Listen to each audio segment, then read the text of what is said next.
Joe Rogan Podcast. Check it out. The Joe Rogan Experience. Train by day, Joe Rogan Podcast by night, all day. What's it like to be the king of the world, Tony Hinchcliffe? I got to talk some shit. You're killing it, man. It's exciting. It's an exciting time for you. Yeah. I hope you're enjoying it. Oh, I'm having a blast. Is it weird? Does it feel weird? Kind of, because I wasn't expecting like a big moment or like a different boom, a different outside thing, because I'm just content here, chilling. I had my Kill Tony stuff and all of our stuff, but yeah, it's awesome. It's so interesting to watch. It was funny that Brian Simpson said that he was with you at the store, and he said he goes, I watched Tony Hinchcliffe become real famous in real time.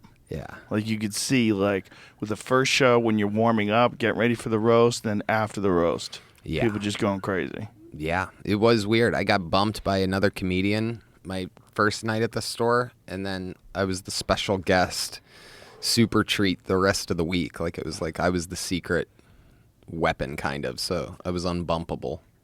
Well, you should be bumped anyway. Right. Bumping is horseshit. Yeah. Bumping is a thing that it was around the store back in the old days, and they should have got rid of it a long time ago. You know, it's one thing if like some superstar, Dave Chappelle type, Chris Rock character wants to pop in, Louis C.K.'s in town, and they want to do 15 minutes. You know, that's all great. But what used to happen at the store is you would get these comedians that were just doing it for an ego flex. Mm-hmm. They were just doing it because they wanted to be able to bump other folks on the roster, and then they would do like a fucking 45-minute set and ruin the timeline of the show. Everybody's supposed to do 15 minutes. There's like fucking 16 people on the show. It's a long-ass show. How many people are on? Like 16. Is it 16? I don't know if it still is. It might be 14 or 12 or something. A lot of fucking post-pandemic. people, dude. Yeah. It's crazy that some people will sit there from show open.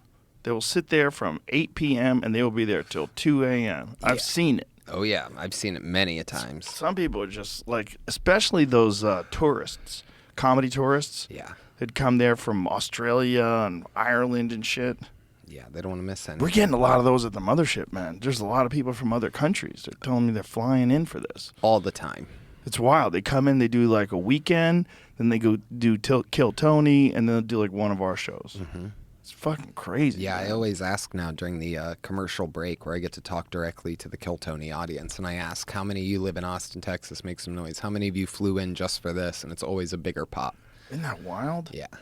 It's like this city's become like a vacation destination for stand-up. Mm-hmm.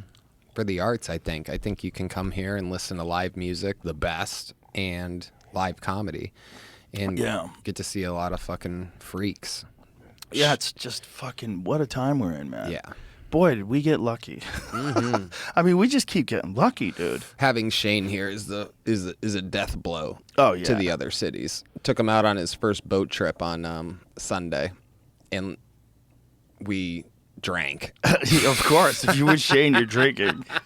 Did you drink Bud Lights or did you drink real alcohol? I drank whiskey Cokes. He drank Bud Lights. We always fucking meet. Yeah, that dude can put them away. Do not fuck around with Shane Gillis. God. Do not try to drink with Shane Gillis. We had so much fun. He's cracking up, man. Listening to Drake on the river. That's awesome. He's the best. Yeah. It's so nice having him here. And it's so nice having Joey here all the time now. Joey's coming again in a week. Unbelievable. Yeah, I was just with him in New Jersey. Yeah. he was so hilarious. He was so hilarious at the fights. He was out of his mind.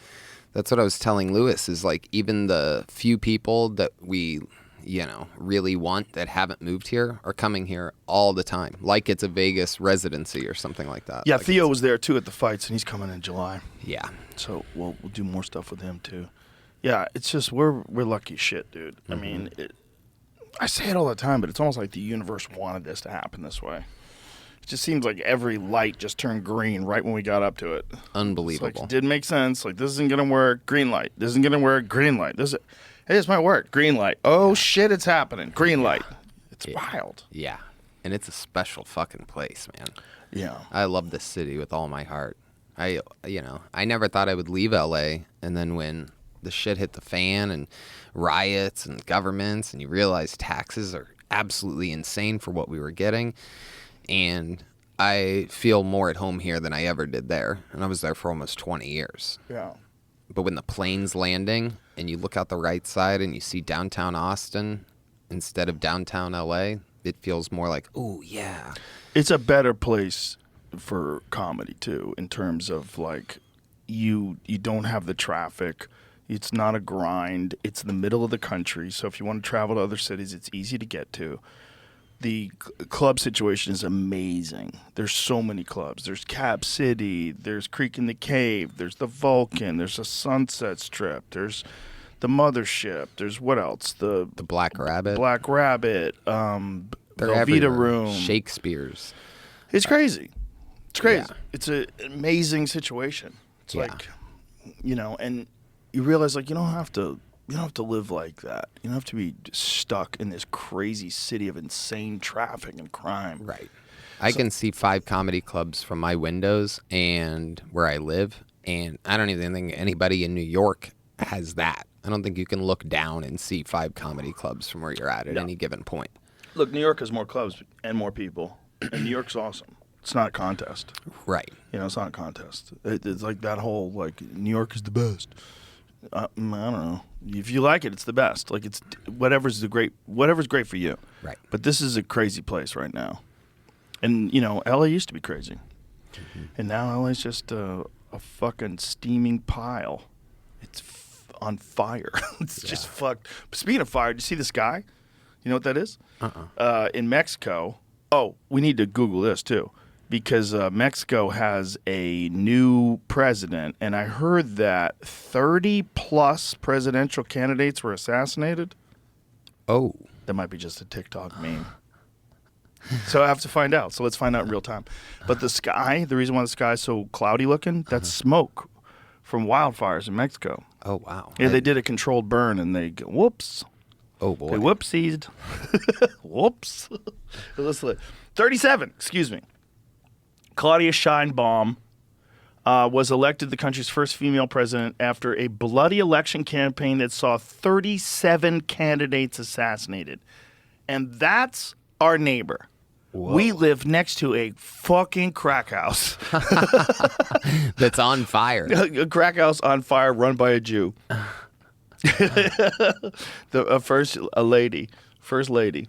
More than 36 candidates were assassinated, including a local government candidate in Central Puebla State who was killed on Friday, increasing the total number of those killed to 37. Who the fuck would want to run for office in Mexico? Dude. That is so crazy. That's so crazy. And look how few people. Look, 20,000 positions to fill and 70,000 candidates.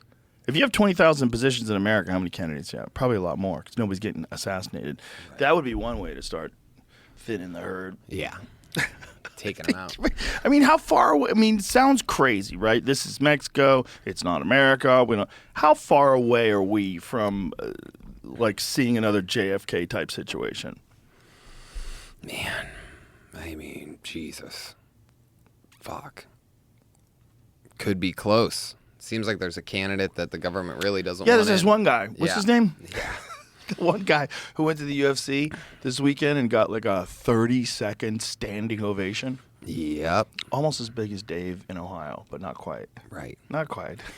They're changing the tone on this. I mean, they're doing it. They want to try to make him look like a bad guy, but people just aren't stupid anymore. I mean, there's obviously still like half the country doesn't get it, but so many rappers. So many rappers are showing support for Trump now. It's crazy. Yeah. Because now he's got a felony. Right. Right. I mean, like, now they realize also he's getting trapped by the system, just like everybody's been rapping about. Being trapped by this system, this bullshit system. And you watch it happen with him. Exactly. Yeah, I was just talking about this. It's like I don't think they were counting on the black voter being like, hey, they just fucked that guy. That's what they do to us. Yeah, this is what they do to everybody, and they pretend they're there for you while they're letting in immigrants. And you know what, man? Here's the problem. Here's the real problem.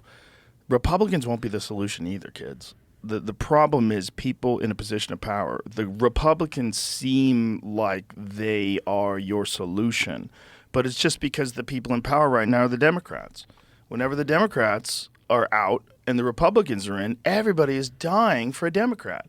I remember when Bush was president, after the second term, everybody's like, good Lord, can we get a fucking reasonable Democrat in here before this country goes Christian nationalist and goes crazy and starts every war? Yeah. And then Obama comes in like, oh, things going to be great. But it kind of seems like kind of the same, and the whistleblower protection that he promised, actually probably like one of the worst on whistleblowers ever. Drone strikes, kind of a shitload of drone strikes. Yeah. The whole thing was bonkers. It's just the same structure with a different face. It's Bill Hicks's joke. Bill Hicks's joke about, I think the puppet on the left is to my liking. Well, I'm more aligned with the puppet on the right. Hey, there's one guy and he's holding both puppets. That's what we're dealing with. We're dealing with money. Mm-hmm. We're dealing with money and power. And if you think that's where a person like a Trump character does make a difference, though, because he truly does not give a fuck. And especially now, after all they've done to him, just all the things he survived. Yeah. You gotta think this guy was beloved until he's about 70 years old. Yeah. And that's when he starts running for president. Actually, he was a little bit mocked before that, while Obama was in office, because he was one of those people that was a birther. Yeah. He was I'm one of those people that I don't give a fuck where you were born as long as you're not actually a undercover terrorist. You know, if you're like clearly like a regular person that just happened to be born in Nigeria or happened to be born in Saudi Arabia, but now you're here. You went to school here, you got friends here, you got family here, you love it here. America's the shit. You can be president. Like, I don't really think that you have to be born on a certain patch of dirt to run it. That seems like Viking shit. That seems so old. Yeah. That seems so dumb. What about the 35 thing? Is that the age? Yeah, that's a good age. Up until I was 50, I was retarded. So I don't think that's a bad thing. I think 35 is good just for humans. I think you need a certain amount of life experience. You need a certain amount of trials and tribulations, character testers, a lot of education, a certain amount of like changing your perspective on the world, because we all do that. As a young man, I was very liberal, super, super liberal. Anything the Democrats believed, I believed, never interested in anything the Republicans had to say. All they wanted to do was like shove God down your throat and stop abortions. Totally. That's what I was. No, I was 100% with you on that. Well, that's brainwashing too, right? Yeah. I was super liberal until I got my first paycheck in the state of California. And then everything started changing. Yeah. When people get rich, they get Republican real quick. Yeah. Yeah. But there's a lot of really rich people that are Democrats, which is interesting because they got so much money they could vote Democrat. Yeah. They got so much money they don't even try to protect it. California is considering a 30 cents per gallon tax on the miles, or 30 cents per mile, because so many people have electric cars. So the gas tax is losing money. And they want everybody to have an electric car by 3035 or 3035 would actually be realistic. 2035 is crazy. There's not enough. We don't have enough stuff. Right. We can't build all those cars. Like, what are you going to do with all the cars that are gas? You know how many cars there are? There's more cars than there are people. There's more cars here than there are people. Oh, that makes sense. Oh, yeah, well, a lot more. Well, first of all, there's people like me that have a bunch of them. Right. They throw it off. That throws off the divorce thing, too. People say, 60% of all marriages end in divorce. Right. But a lot of those are people that just get divorced a gang of times. They go all Jennifer Lopez on the deal. Yeah. And just like, I'm in forever. Fuck you. Yeah. You new person, I'm in forever. Fuck you. And then she might have another one on her hands. Yeah, it looks like she's going down again. Yeah. Ben, something was up with him at that roast. He bombed. Oh, my goodness. You can't bomb if you're married to Jennifer Lopez. Mm-mm. You can't strike out. You can't bomb. You can't fall when you're walking up a flight of stairs, or no pussy. Right. This is just how it works. Yeah. You want the Viking queen alpha female? Yeah. If you want to... Yeah. That's what you get, man. She's still that way, and she's like, what, 51? She's crazy hot. Yeah. Crazy hot at 51. Yeah. Ben was a hung in there. Deer in headlights. He hung in there. He tried his best. But, yeah, he stood out on that roast. Maybe it'll be over. I mean, maybe their turbulence maybe they'll get through it this time. Maybe they don't want to do it again because they They were together 20 years ago. You just got to figure out like how to be who you are when you really like each other. Like, remember in the beginning? Isn't that fun? You appreciated each other. Figure out how to recapture that, because that's still the same person. Just people get sick of each other. You ever get sick of a guy you work with and you quit the job and you're like, I fucking miss that dude. You know, they become part of your little community. Yeah. That's why I keep working with Redban. I love that dude. He's a character. There's only one of those dudes. Mm-hmm. You see his new tattoo? Yeah, he showed everybody. By the end of the night, I was going around going, hey, did you see Redban's new tattoo? Did you see Red? Because he was just showing everyone wasted last night. We had another banger of an episode. It's a miracle that I'm awake right now. Who was the guest? It was Luis J. Gomez and Sal Volcano. Oh, nice. Sal was on the podcast last week. He's great. It was great. He's a good dude, man. He's fun. Real fucking super nice guy. Yep. The bucket was the story, though. We got some great new comedians out, a new golden ticket winner as of last night. I have to see Lewis do stand-up. I haven't seen him in a while. I heard he's killing it. I heard he's doing really well. Duncan saw him at the Creek, and he said, dude, he was so funny. He was really laughing hard. He goes, I was really impressed. He had to do that's great. There was, I can't remember who was headlining this weekend, but he was doing a clean set because he's doing a special. It was Mike Vecchione. That's right. And he's doing a clean hour because I don't know why. Why is Mike doing a clean hour? Yeah. But so he asked Lewis to be clean. And me and Matt were in the green room. We're like, wait, Lewis is up and he's supposed to be clean. Let's see what he's doing. The first thing we hear is like, nice balls, you shithead, or something like that. We were dying. This is not going to be clean. Right. First of all, you shouldn't ask a guy to be clean. You can't ask a guy to, especially a guy who literally is on a show called Legion of Skanks. Yeah. Yeah. He has a festival every year called Skank Fest. Yeah. Skank Fest. Mm-hmm. You can't ask him to be clean. Mm-mm. Also, Vecchione is so fucking funny. It don't matter what goes. Bombs could go off before his set, and he'll go up there and kill. Yeah. It's not going to affect. People will fall into your rhythm. Mm-hmm. Yeah, they're grown-ups. But we used to think back in the day that clean people couldn't follow dirty people. That was always the thought. I think that's a dumb thought. Like, Jim Gaffigan can follow anybody. Yeah. It does not matter. He gets into his rhythm, and then he does his thing, and he puts you in his mind, and then you're off to the races. Like Brian Regan, same deal. That whole thing about, like, clean or dirty, like, who fucking cares? Sebastian, another great example. Who cares? Just be funny. Yeah. He's just funny. Oh, yeah. It's just if Sebastian started talking about getting his dick sucked, it would be funny, too. Yeah. It's just funny. That would be fun. A dirty Sebastian special. Yeah. If like apocalypse breaks out, and there's a few, and Sebastian starts doing roids now. He's got a gun, carries a gun on his hip. If we go like full Mad Max. Yeah. That's happening in Mexico, kids. 37 candidates assassinated. That is basically the doorway to Mad Max. That's crazy. 37 candidates assassinated. And all to Imagine if that was happening in America. Well, what's scary is like, what is that lady? That the question becomes, what's the winner gonna do? That the other 37 weren't gonna do. You're not gonna be a rebel. Rebels don't live. Right. You know, that country's run by money, just like this country's run by money. But instead of the military-industrial complex, it's the supplying Americans with drugs. Yeah. That's what it is. That complex. Yeah. It's not the military-industrial complex and the pharmaceutical drug companies. They run this. It's just money. It's the same thing. And in Mexico, they make their own laws because everything's illegal. And so they are running things with selling us drugs. And until we make drugs legal, which nobody wants to do, that's going to continue to happen. Because you're not going to stop people from wanting to do drugs, and you're not going to stop people from selling them drugs. You're not going to, especially if they're from another country, especially if they're running that country. And they've been doing it so long, they've amassed so much resources and money. They have tanks. They have anti-aircraft weaponry. They have everything, man. They have fucking hundreds of billions of dollars. Like, who knows how much money they have? Right. If you added up all the cartels in Mexico, Well, I bet the Jewish president knows exactly how much bet money she they have. knows. I bet she knows.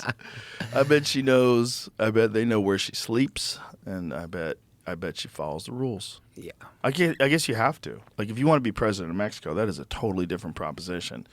They Kennedy 37 people a year. Oh my God. They're so Unbelievable. crazy. Unbelievable how close we are to them. Yeah, you could walk there. Yeah. You could walk there. Like, Cam Haines has run like longer distances in races, especially if you're down in South Texas. My friend who lives in South Texas had a guy die on his property. Oh, wow. Yeah, probably dehydrated or sick or something. And he just couldn't make it. It was in the heat. I only went to Mexico once. We were in San Diego, and we drove down, and the first thing I saw was a dead body leaning against the rock with that split that says this side's America, this side's Mexico. Yeah. And we were high as shit. So, like, we were immediately like, was he going back? Did he Or was drown? he coming in? No, he was just dead. He was just a dead old Mexican guy. Oh, like old age dead. Well, probably I mean, it could have been anything. Who knows? I have no Right. idea. But he You're was not a just- doctor? No, he was arms crossed with a thing over his head. Oh, Jesus. And So they had him, like, he was laid there, literally arms crossed? laid there Like a next corpse? to the rock like a corpse. maybe somebody didn't have money for a funeral. Like, hey, Grandpa's been real. Take care. Love Yeah. you. Yeah. Let somebody figure this out. Yeah, that's what You know we how were much wondering. money a fucking funeral costs? That's the thing Joey Diaz hit me to. He goes, you know what a fucking scam is? These fucking mortuary homes and the funeral homes and all that shit. You have to do it. You have to do it even if someone wants to be cremated. You have to embalm them, so you have to pay for that. And then you have to pay for a coffin. And then they try to upsell you. Don't you want a Cadillac of a coffin for Grampy? Grampy always liked red velvet. He was the king. He dressed Grampy up in his nicest suit in a red velvet, and it cost you $40,000 for the whole thing. You're like, what am I doing? My buddies pulled a Big Lebowski. We had a comedian that we all started with named Skeezy, and he passed away. And nobody in his family wanted to claim the ashes, so Benji and Matt Edgar were like, well, we'll put him somewhere. He loved Venice Beach. Let's take him to the beach. So Benji goes to the Venice Beach mortuary or whatever, picks up the urn. They go to the ocean, and Matt's kind of watching Benji, and he goes like waist high in the water, and he dumps out Skeezy's ashes, and it all just starts to compile all around Benji. And Matt's laughing, and fucking Benji's cracking up. And as he gets out, like the ashes are like following him, so they're like all over his body. So he had to go shower in one of those Venice Beach like public showers to get the ashes off him. From what I heard, someone told, who are they talking to? There was some podcast they were talking about. God, I wish I could remember so I could give them credit. But there was some podcast where they were talking about what you're really getting when you get Grampy's ashes. It's like you're getting ash that's just sitting in the bottom of this furnace. It's not necessarily your grandpa. They don't like clean it out perfectly. Right. No one's watching. Yeah. No one gives a shit. Also, what it really looks like when they burn someone, when they burn the body, you have like fragments of bone and shit. There's a lot. See if you can find like images of what it looks like when they actually cremate someone. But the guy was like, you're not getting ashes. And not only that, sometimes they just throw other stuff in there, like cement. You'll get cement. You're like, they don't give a fuck. Yeah. Like, it's just, it's symbolic. Right. It's just a dumb thing we do. What you're supposed to do is let that body feed life. We're so stingy. We don't even let our bodies feed life. So that's what it really looks like. Look what it looks like. It's bones and chips and shit. Ew. Theo had a mortician on before. Oh, maybe it was Theo. Could have been. Did he say that? I don't know specifically. I was trying to I look. bet. but I know bet it- that's exactly what it is. No, I'm thinking about it. I don't know. It could have But been anybody. either way, there was someone was saying that a lot of the stuff you're getting in there in disreputable. I'm not saying all of them, of course. Some of them, I'm sure, it's your Grampy. But other disreputable ones, they don't give a fuck. They'll throw fucking kitty litter in there. Here, go worship the kitty litter. You fucking idiot. They don't care. They're just doing this in and out and in and out. And here's the other thing. Do you know how many guys wind up fucking the female corpses? No. Do you know that this has been an issue? No.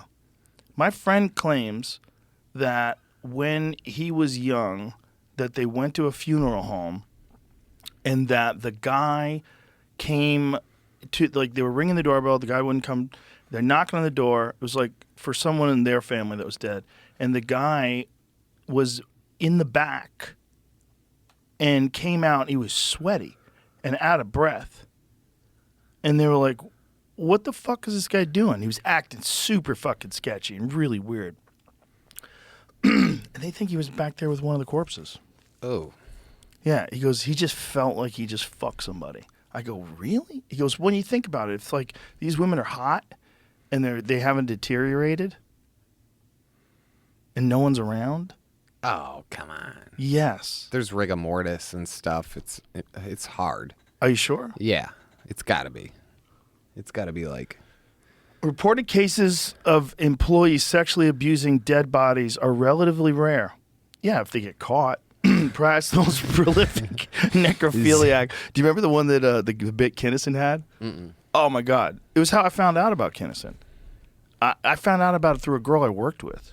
This girl I work with reenacted Kinnison's bit about homosexual necrophiliacs paying money to morticians to spend a few hours undisturbed with their freshest male corpse. So Kinnison did this bit where you ever see the bit? Mm-mm. Oh, it's a fucking classic, dude.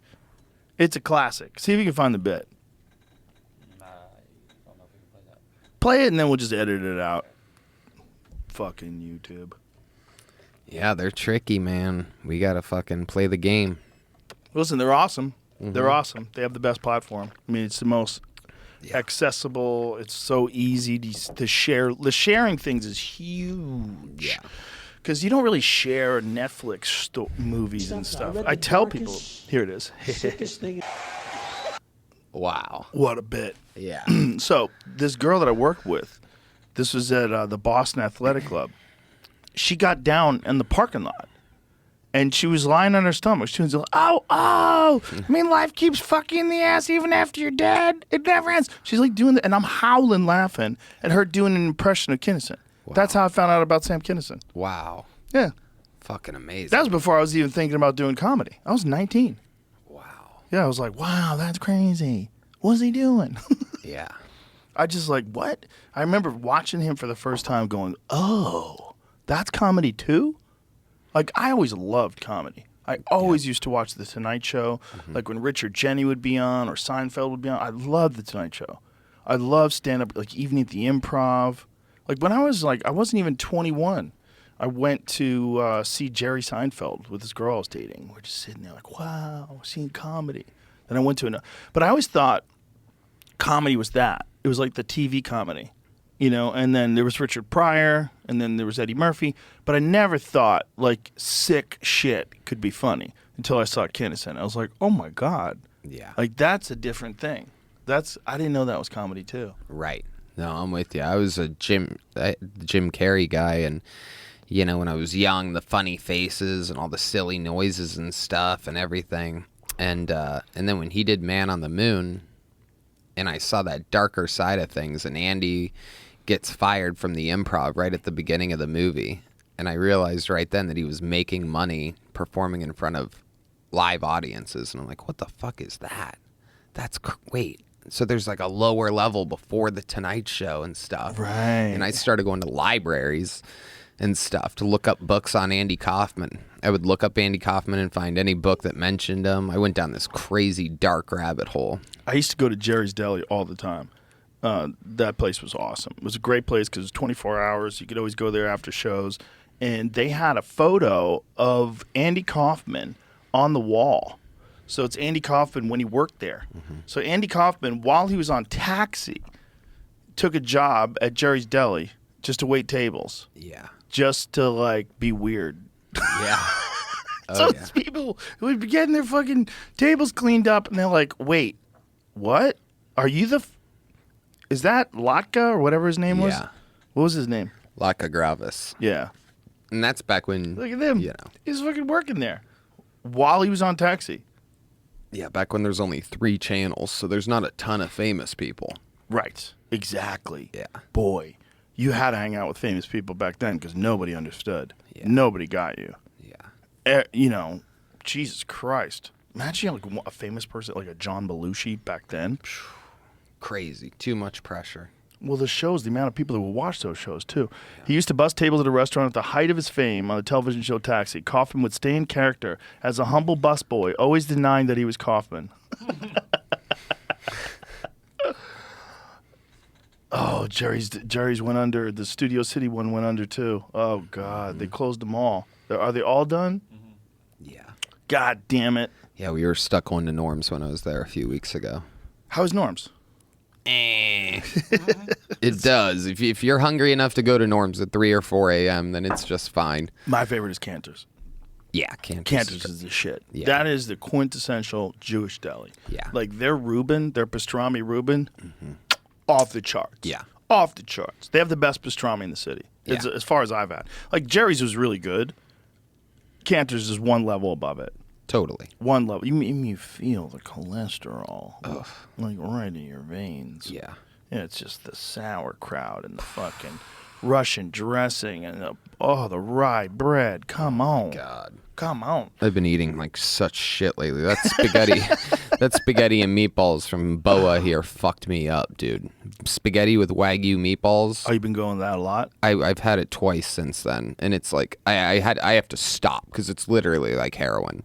I feel like shit afterwards. I feel like shit the next day. It's like crazy. I don't know what the hell they have in that fucking pasta. It must be 1,000% like Heisenberg level gluten because it is addictive and makes you feel terrible. But it makes you so happy for the 6 minutes that it takes me to eat the entire dish. And Just then you feel rolling terrible it up. for 30 hours. Yes. Yes.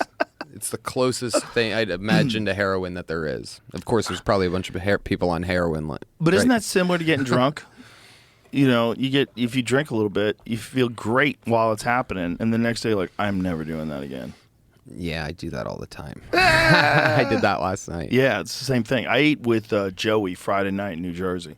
Went to his spot, Il Nido. Oh, there is nothing like East Coast Italian food. Yep. It is a different thing. 100%. It's a different level. It's a different level. That Il Nido place, I would fly in to go to that place. Yeah. Oh, look at that. That was charred clams on this fucking insane toasted bread.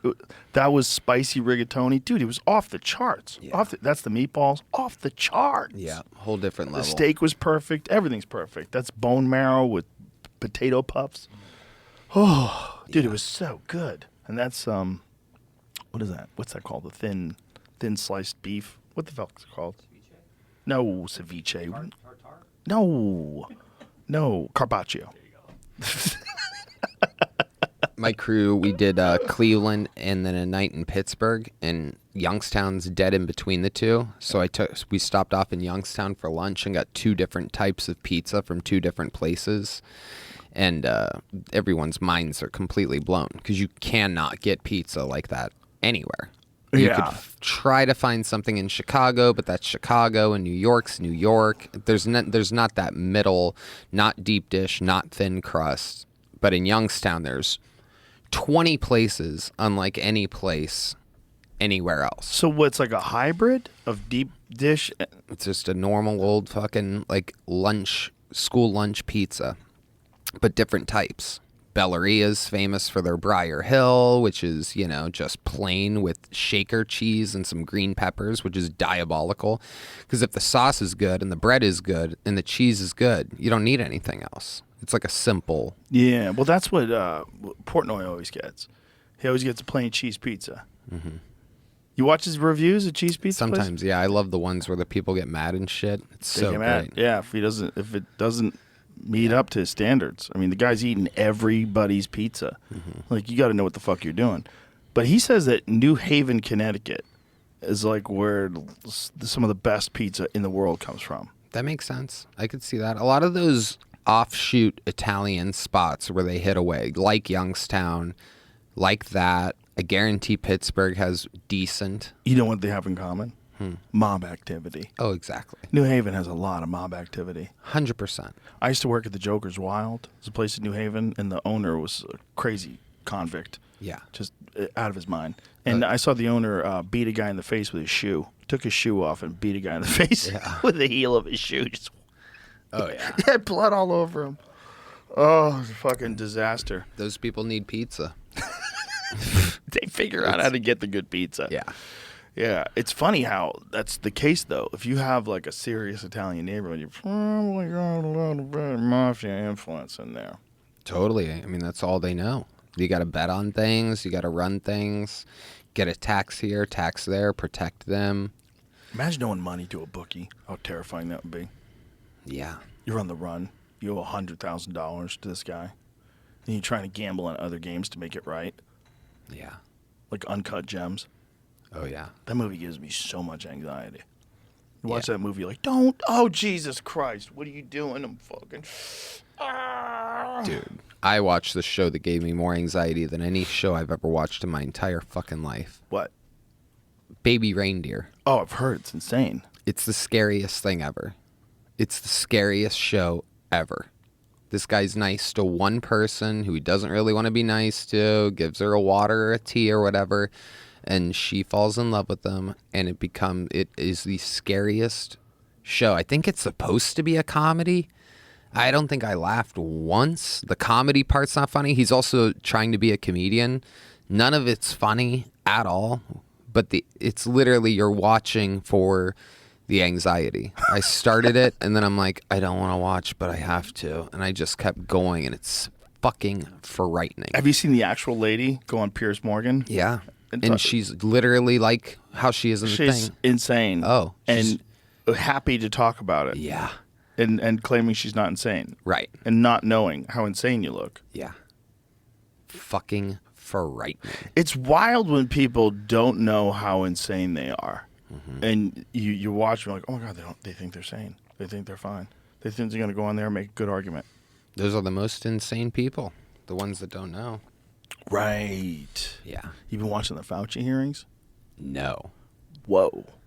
Dude, it's wild. It's wild. What's going on with that? Still like deeply in denial about everything. They're confronting him about emails they got, about deleting emails in preparation of a Freedom of Information Act request.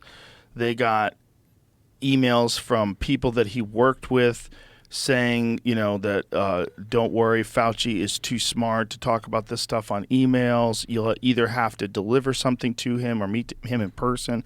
There's all this like weird deception shit. There's people that said this is clearly leaked from a lab. Look at the fair and cleavage sites. They have to be that's put into the virus to make it more infectious to human beings. They're talking about it in the email. And then that same guy, after talking to Fauci, like 3 days later, is like, it's ridiculous to think this came from a lab. This is clearly from a natural origin. And they're all talking about discrediting people who are talking about the lab leak theory. I mean, what they did was insane, and they did it in front of everybody. And finally, Fauci has to talk about it to people. But he's still in denial about all of it. There's no science that says that masking for children works. There's no science that says that vaccinating children works, that it's good, that it's overall good. And the amount of people that have gotten wrecked by this, they're starting to recognize it in other countries, and they're talking about it in other countries. They haven't quite gone public with it in all the newspapers in the United States yet. But in the UK, they're blaming it. There was the thing about Germany today. There was a front page of like a major newspaper. Somebody sent it to me. I'll send it to you, Jamie. But they're finally starting to talk about it. And they're talking about excess deaths in the Philippines. They're talking about the amount of people that are no longer having children, the amount of less children that are born. Because one of the side effects that is claimed is it wrecks women's fertility. Then it wrecks men's fertility too. It's just the baby numbers are down by 1 million. Saw that too, but I couldn't tell what newspaper it was from. Yeah, I don't know. I bet if you take the title, I'll take the writer's name. But they're talking about it. Analyze data. Sorry, I was googling it. Where was it? Just here we go.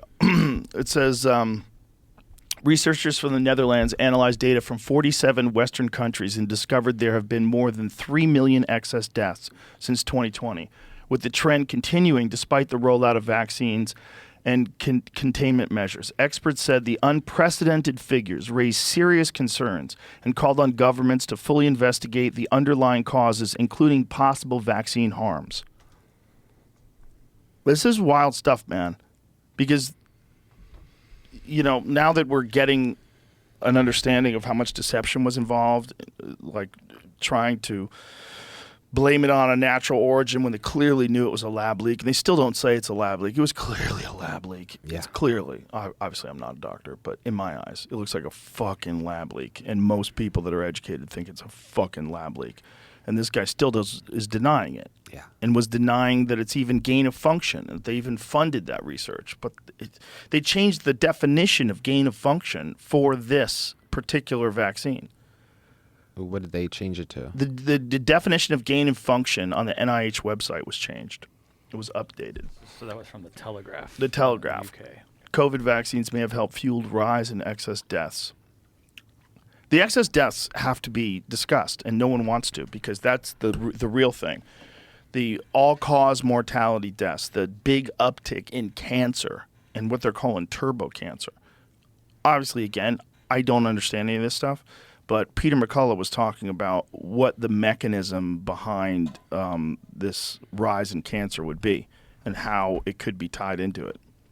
He was explaining it like from a medical perspective. And it was just, the whole thing is so nuts. Like, when are we going to learn? Like, when are we going to learn? Yeah, it's crazy. Being back in LA, they rehired the people that they fired for not being vaccinated. Mm-hmm. Like, Rose is like running the joint, Finally got someone with a brain. Yeah, assistant GM. And I don't know. It just brought me great joy to see things like that, at least. At least sort of back to normal. Exactly. Yeah, it's just... that part was the part where I'm like, gotta go to Texas. It's time. Yeah. They're forcing people to get a shot of something to work at a dirty night comedy club. To fly and to do everything, and they're lying about whether or not it's going to stop the virus. They lied about it. They said it's going to stop it in its tracks. It was all bullshit. There was no data that showed that it stopped it in its tracks. Even one of the people in the vaccine study got COVID. I mean, literally. One of the people died from COVID. Did you know that? Yeah. So many people that got the shot got it immediately. Mm-hmm. It was, it's crazy. They're literally like, I've had COVID 4 times. I got 2 shots. I got 3 boosters. I've had it 5 times. Like, it's like so contrary to what the whole thing was supposed to do. I'm just hoping that people wake up and realize that we have this idealistic perspective that they're looking out for your best interests. But whenever there's enormous amounts of money to be made, they will distort the facts, even if something is beneficial. Let's just pretend that there's no excess deaths. Let's pretend that it just causes a bunch of neurological issues and autoimmune issues, which it seems to do. Let's pretend it's just that. Even that, they're not going to tell you about. They're not going to tell you about it until it's already there's problems. They've shown that with the Vioxx problem. When they had that Vioxx scandal, they knew. They had emails saying we're going to have problems, but I think that we'll do well with this. Talking about financially. Because you got money people, man. Money people aren't medicine people. But medicine is medicine, and medicine's to help people. But it's run by money people. So you have the scientists that create the awesome medicine, and then you have the money people who figure out a way to fucking sell this to people, force people to take it.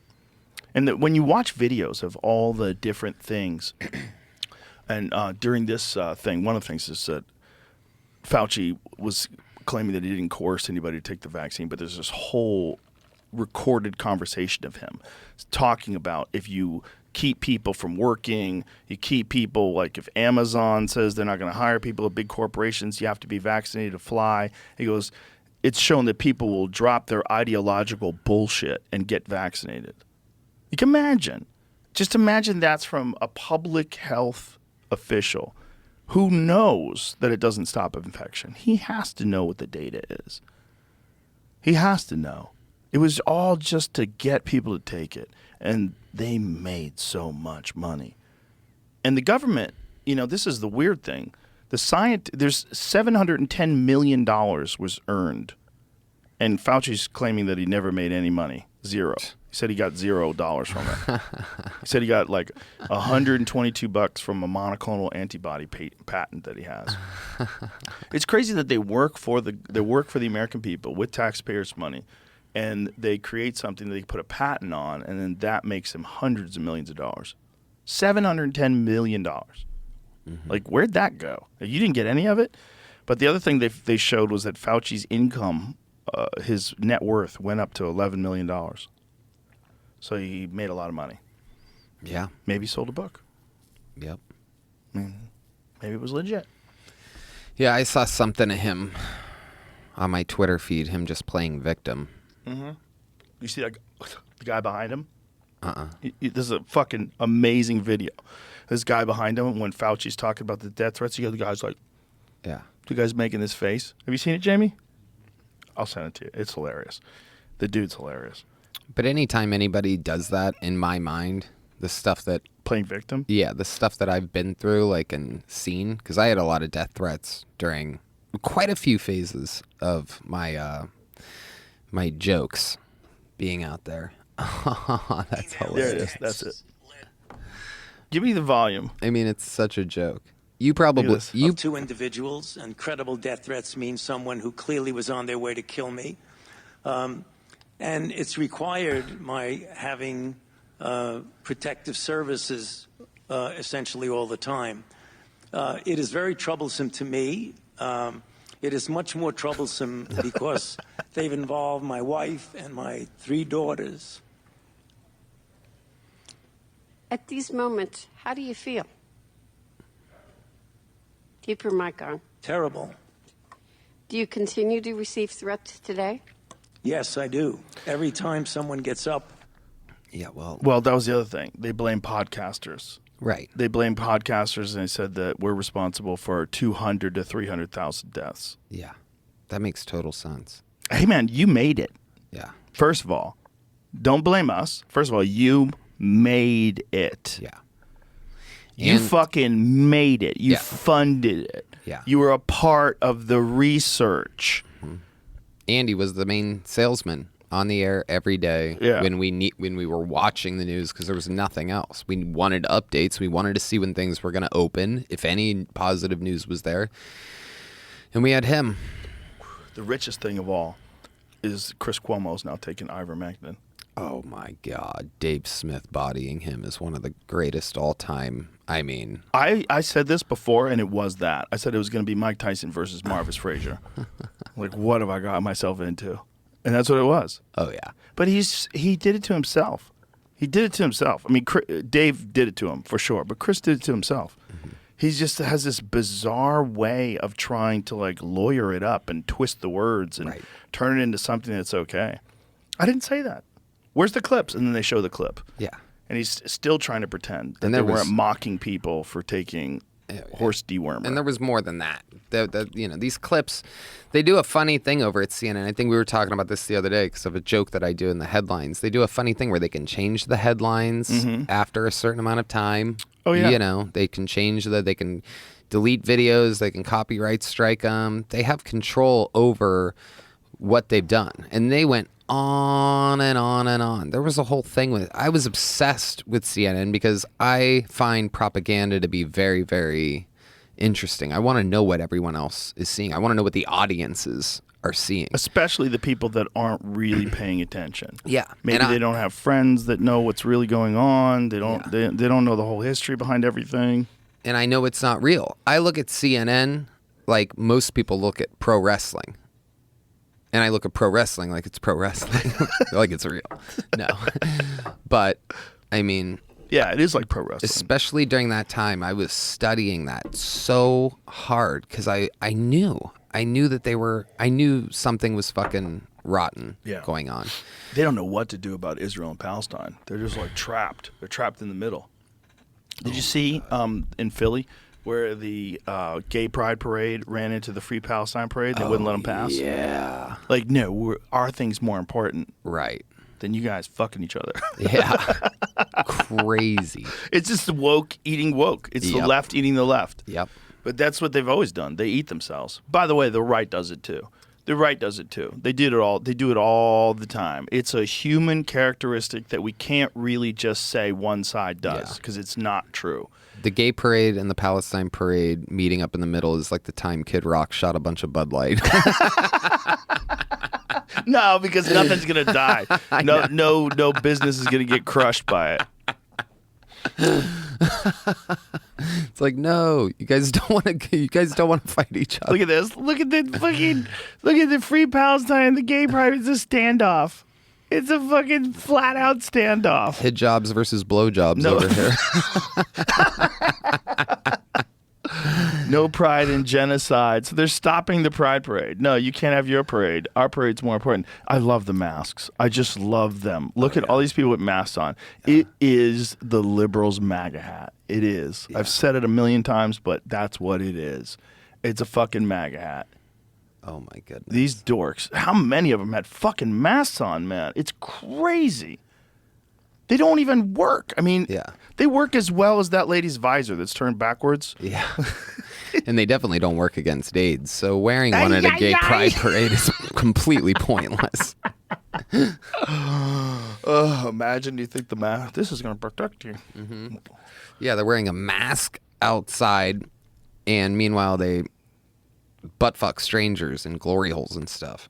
So it's like... I honestly think it's more of the Free Palestine people that were wearing the masks. You think anybody's ever worn a mask at a glory hole? What's that? Because they don't want to be identified in photos. That's true too, right? That's pretty much most of it. You think most of it? Yeah, retaliation. Yeah. I don't think it should be legal to wear a mask in public. I agree with that. I just think it's too creepy. You could rob someone. Yeah. I mean, in New York City, if someone had a mask on, in the past, you'd be like really wary. Oh my God, this guy's got a ski mask on. Fuck. Yeah. It was scary. It means they were going to rob you and you couldn't identify them. Right. Why are we allowing that? It doesn't work. Right. The data's in, kids. Doesn't work. It never made sense. Even in the early days of the pandemic, there was this famous doctor that went viral because he was doing vape hits. And he would put a mask on, and the vape smoke would blow straight through the mask. And he was explaining, like, these vapor particles are bigger than COVID particles. Yeah. Like, it's going right through that mask. It's not stopping jack shit, and you're going to get it. Right. You're going to get it. And, you know, they said, the masks work at the margins. Like, if you fuck with the numbers, because here's the thing. How many people wear masks all the time are also super fucking paranoid? Right? So they're avoiding crowds, they're not going out. How many people who won't wear a mask are a little loose? Mm-hmm. They're just like, fuck it. If I get sick, I get sick. I already got COVID. Fuck it. Yep. You know, they just go out. So you can't, it's hard to know when you have a large group of, when something as weird as the pandemic happens. And even then, they can't show, it's not like all the people with masks showed 80% of them didn't get COVID. No, fucking, they all got COVID. Everybody got COVID. Yeah. And then there's this thing where they want to say it protects you from hospitalization and death. No, that's not true either. Because I know a lot of people who are vaccinated who got COVID who got to the fucking hospital. Mm-hmm. And I know a couple that died. Yeah. How many people do you know that died from COVID? I confirmed actually don't know anybody, I don't think. I mean, it's kind of debatable. Like Jeff Scott, I mean, I don't know. No, Jeff Scott, he died alone. Like I don't think he had COVID. I mean, yeah, exactly. I know some people that died during that period, but really nobody. Jeff Scott was HIV positive too. Yeah, for a long time. I wonder if maybe he couldn't get his meds. Yeah, I don't know.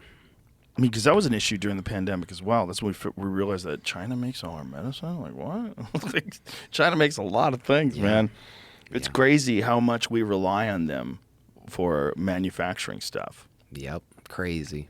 Yeah, they're trying to mitigate some of that now. Samsung is actually putting in a chip factory in Austin. Huh. Yeah. Should be interesting. Yeah. We got to do something. We got to get businesses back over here and stuff. Yeah, we definitely shouldn't rely on a foreign country that is not our ally for our fucking medicine. Like, Jesus. Right. That's so kooky. That is such a kooky thought. We live in the craziest times. It's so weird, man. It's every day it's weirder and weirder, and every day AI gets stronger and stronger, and every day I wonder, like, are these the last days of just being a regular person? Are these the last days of us just driving around, getting on a plane, going to places, telling jokes? Are these just the last days of that? Like, are we going to be living in a world in 5 years that's unrecognizable? Because I think we are, dude. I hope not. I don't know. The AI stuff still, I'm not completely mesmerized or convinced. I hear you and Duncan talking about it a lot in the green room, and I'm just always like, I don't know. I haven't bought in yet. It all just seems like a fancy Alexa to me. Well, It have seems you like actually seen what it can do? Have you ever seen what it can do, like as far as coding?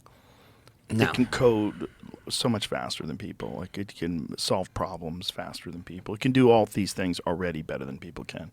Like no one in the future is going to need to hire a coder. Like a person who sits in front of a terminal for 16 hours a day and just fucking Adderalls out and just like lines of code.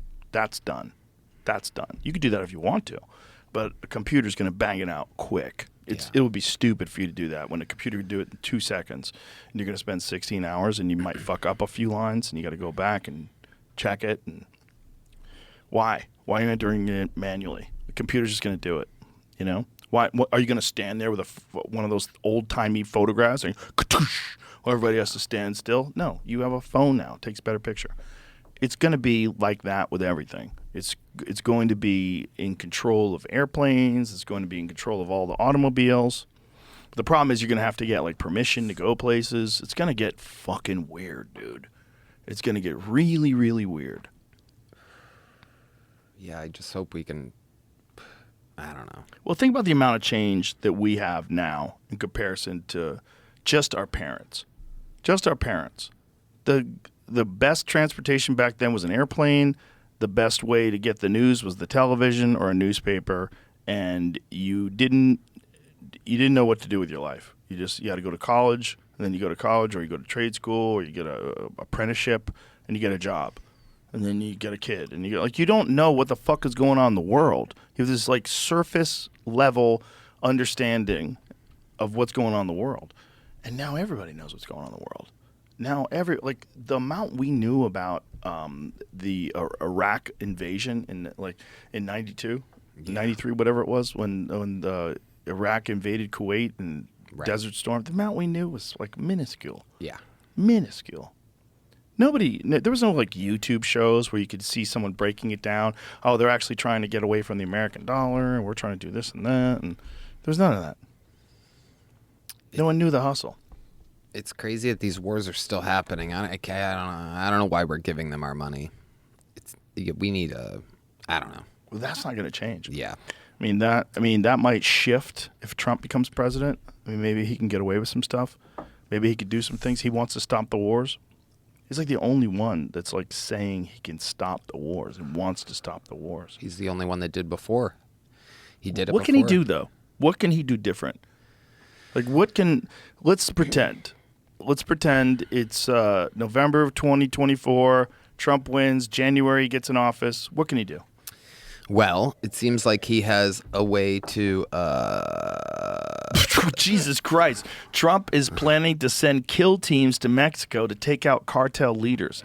Donald Trump has told allies about his plans to covertly send special forces to Mexico to assassinate drug kingpins. Sources tell Rolling Stone. Well, Rolling Stone, you have lied to me before. You've lied to me a lot. And you've lied to me about the fucking people overdosing on horse dewormer. Remember that? Mm-hmm. That was Rolling Stone. They had a line of people outside waiting to get to the hospital because so many people were in there for horse dewormer overdoses that gunshot victims couldn't get in. Jesus. They're so dumb, they used a photograph. This was in like August in Oklahoma. They used a photograph of people wearing coats because they were lining up for a flu shot. It was a different shot, different photo. It wasn't what they really were there for. It was bullshit. Crazy. What is that article, Jamie? The same thing, just printed somewhere else. Same thing? Yeah, same thing printed on Yahoo. But the source was Rolling Stone in here, too. Yeah, I mean, if he was doing that, someone's a rat. So shut the fuck up. It seems like the type of article that you would put out if you want the person assassinated and you want to make it look like someone else is going to assassinate them. That's worded a little differently. One source recalled him saying it in the past, earlier this year, that he would do something. He should like create that. a kill list of drug lords consisting of most notorious heads of drug cartels that a special ops team would be tasked with killing or capturing. That's a different way of saying that. You know, the problem with that is you create a power vacuum, and then what happens is someone else rises to the new spot. You're not going to stop the demand, so you're not going to stop the supply. You can try, but unless you're in an all-out, everyday war with the cartel, you're probably not going to do that. Even if you kidnap and capture leaders, you're going to disrupt the organization. But my guess, my uneducated guess, would be someone was going to come in to fill that void. Yeah. They got to make drugs legal, as horrible as that sounds. But that's the only way. They just make them legal, tax the shit out of them, and use the money for treatment centers and education. And testing. Yeah, and testing. You know that it's illegal to have it's illegal to have or to give away fentanyl test strips in the state of Texas. It's illegal? Illegal. Can you sell them?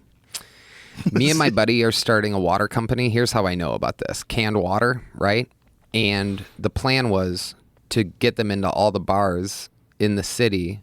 Our idea was to literally just attach a 30-cent, fentanyl test strip.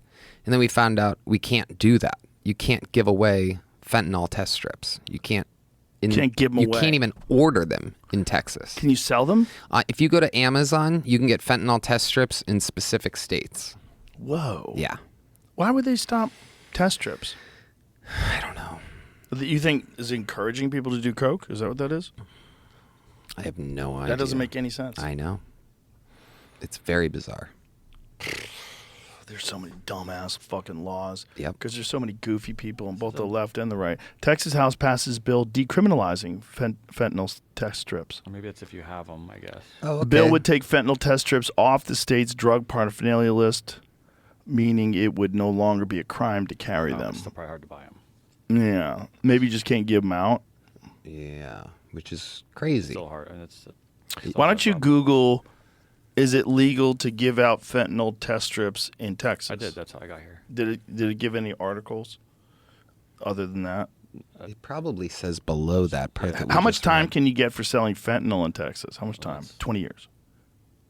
For 200 to 400 grams, you're looking at 5 to 99 years, or even life in prison, and a fine of up to $10,000. Life imprisonment, the most severe punishment for having more than 400 grams. Wow. They also only do like the state bill stuff here for I don't know how different it is in other states, but it's only like 6 months out of the year. The other half, they're not they're out of session. Jesus. You have to wait till next year before they start looking at stuff again. That happened with games. Jesus. Just no reason. There's no reason. They can't have a good reason for. There's no good reason. Right. I mean, there's an epidemic. Oh yeah. There's 100,000 people in this country in a year. Yeah. Update. There you go. That died in the Senate. Oh, no. Despite support from Greg Abbott. Oh, no. The legislation comes after a bill to decriminalize test strips. So Texas and Congress lead bipartisan efforts to allow fentanyl test strips. The legislation comes after, but died in the Senate despite support. So whatever I pulled up before was just when it passed through the House, I guess. So they're trying to bring it back. Who the fuck is opposing that? Isn't that crazy? Who the fuck would oppose fentanyl test strips? I want to know. I'll tell you who it says in the article in 1 second. Yeah, name their names. It's just That's a crazy thing to oppose. inexcusable. Yeah. It's a crazy thing to oppose, kids. Like, that doesn't make any sense. It doesn't say who opposed. Because if we can figure out who that is and where they're getting their money from, then we can start to solve a lot of problems here. Because that's an actual serious problem. Imagine They if they wanted to get- make COVID a big deal, Imagine if they're getting their money from the cartel. right? I mean, maybe. who could it be?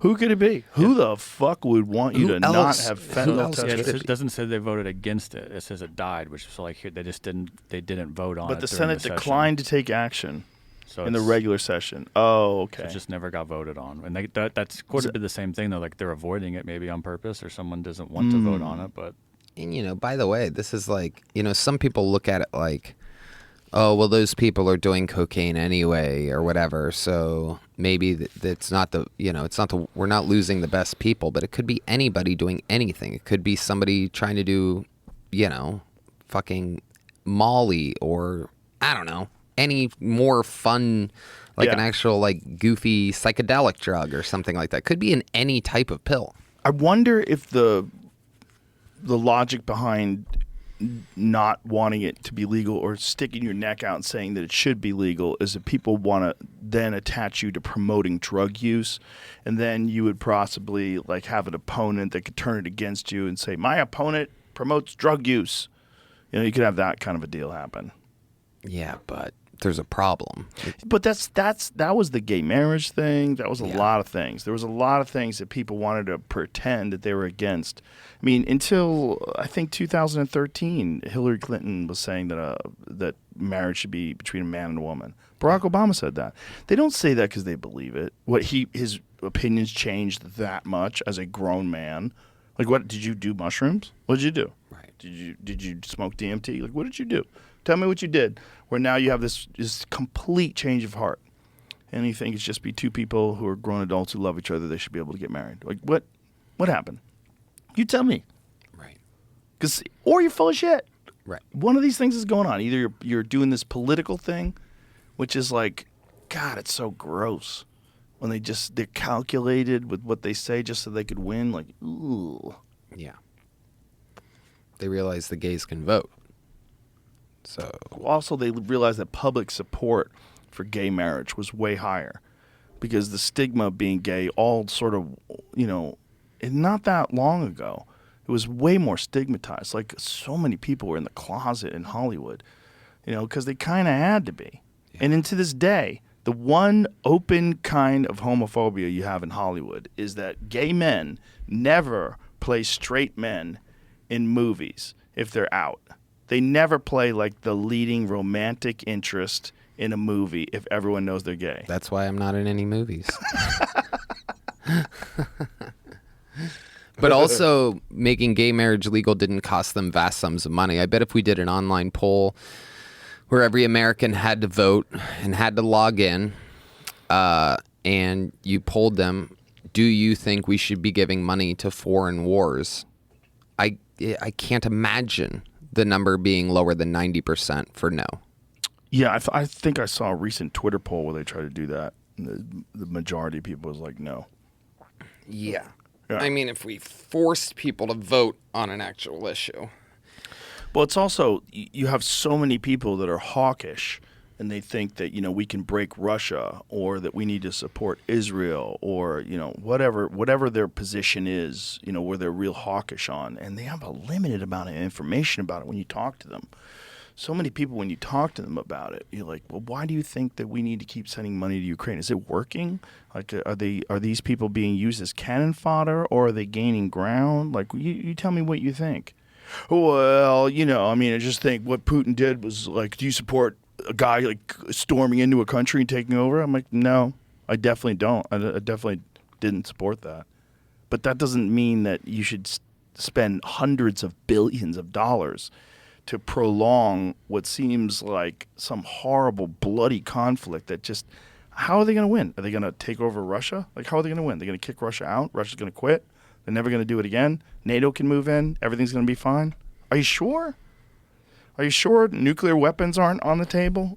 Are you fucking positive? Is it good that China and Russia have cuddled up together now and they're all buddy-buddy and they're fucking shaking hands and smiling and taking pictures? Like, is that good? That seems not good. Mm-mm. It seems not good if the whole fucking world is against us. Like, that seems really bad. And if they make our medicine.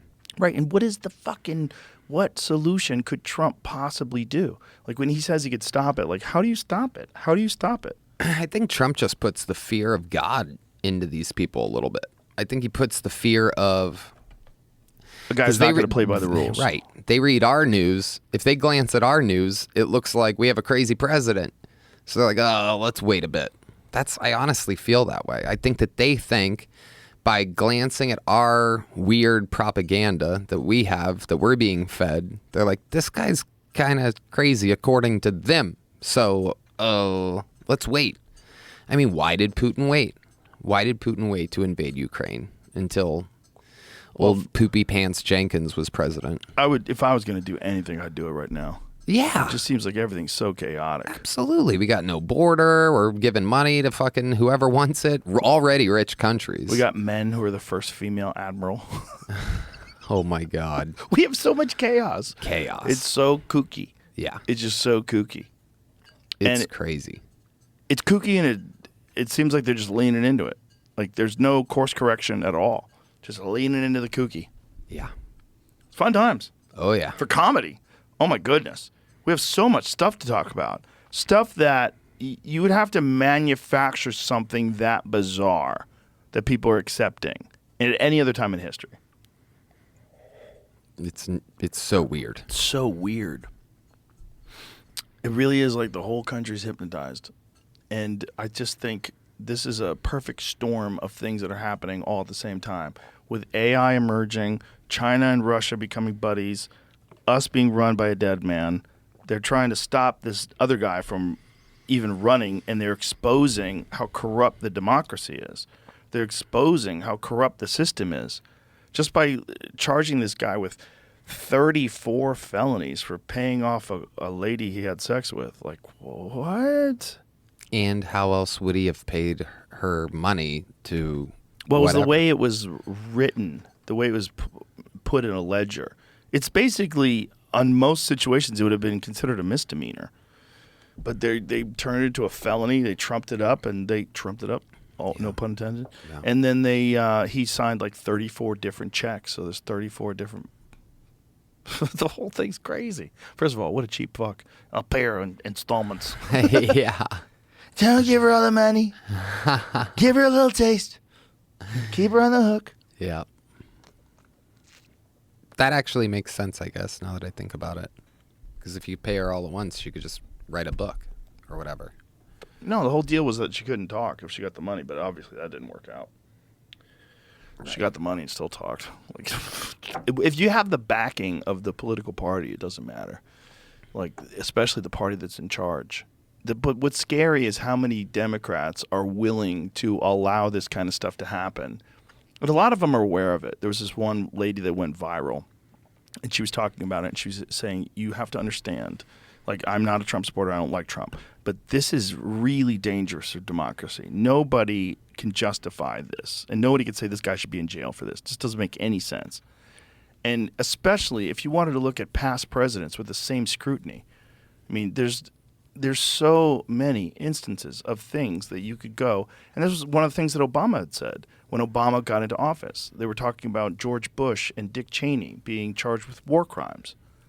And he was saying, we're not going to look to the past. We're going to look towards the future. Mm-hmm. You know, like, we're not going to prosecute anybody. You imagine if when Obama got into office, if he decided to prosecute Dick Cheney and George Bush for crimes against humanity? Yeah, crazy. Oh, my God. You know how crazy that would be? Do you know how divided the country would be then?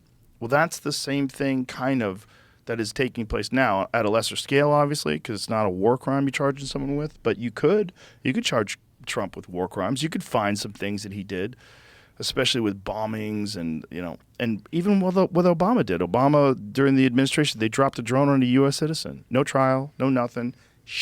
Boom. Yeah. Trump didn't even go for Obama. He didn't go for Hillary. And he could have. He could have tried them for things. Yeah, well, especially Hillary. Yeah. Especially with the whole email thing, the deleting of the emails. And supposedly Trump's the crazy one. Trump's the loose cannon. They're all crazy. That's what they don't want you to know. It's like sluts that are always talking bad about other girls who are sluts. Like, it's what people do.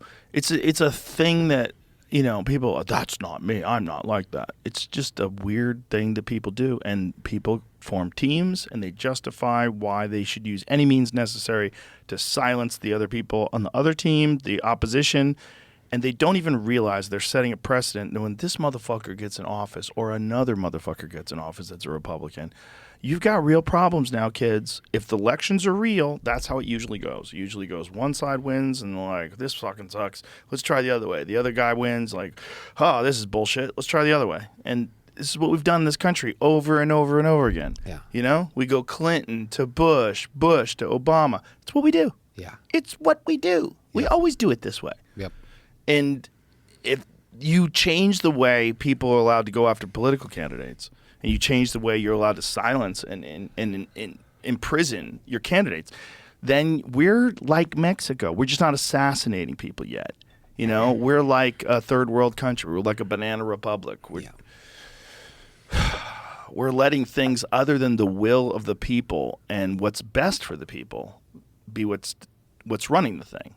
We're letting the thing be run by the people that are in power, that are corrupt, that want to keep the power. Because it's not just Biden. Biden is barely there, right? It's all the people that are working there. You got to understand, he's this huge team behind him. They don't want to leave. What? Get on LinkedIn? Get on LinkedIn and fucking try to get a new job? Start sending out your resume? Yeah. I work for the worst administration ever. Right. I was one of the people, you know? I mean, the one thing you can do is get a job as like a political person, unlike TV. You'll get one of those jobs, like if you're a White House press secretary, you know? And there's like Huckabee. Isn't she like a governor now? Yeah. I think Arkansas or something. That's a good one to start with. You want to run the world? Start with Arkansas. Yeah. I was talking to fucking Tulsi Gabbard the other night, and I went off on a rant to her about mental health asylums. I'm like, these people are everywhere on the streets now. Yeah. It's crazy people. And I mean, it's not a great thing to have them out. It's not good for them, and it's not good for everyone else. There used to be terrible. actual places. And the money that it would cost, I mean, that's a cost that people would get behind. Yeah. The things that we would pay for instead of the things that we are paying for, insane. I think that happened during the Reagan administration. I think they changed like what it means to be a mentally ill person. They let a bunch of people out. Is that true? Yeah. Yeah. Yeah. I'm pretty sure it was during the Reagan. You know, Reagan was one of those Republicans that made people want to be a Democrat. Oh, you know who I heard actually was behind it was JFK, because he didn't like what happened to his sister. How so? They gave his sister the lobotomy.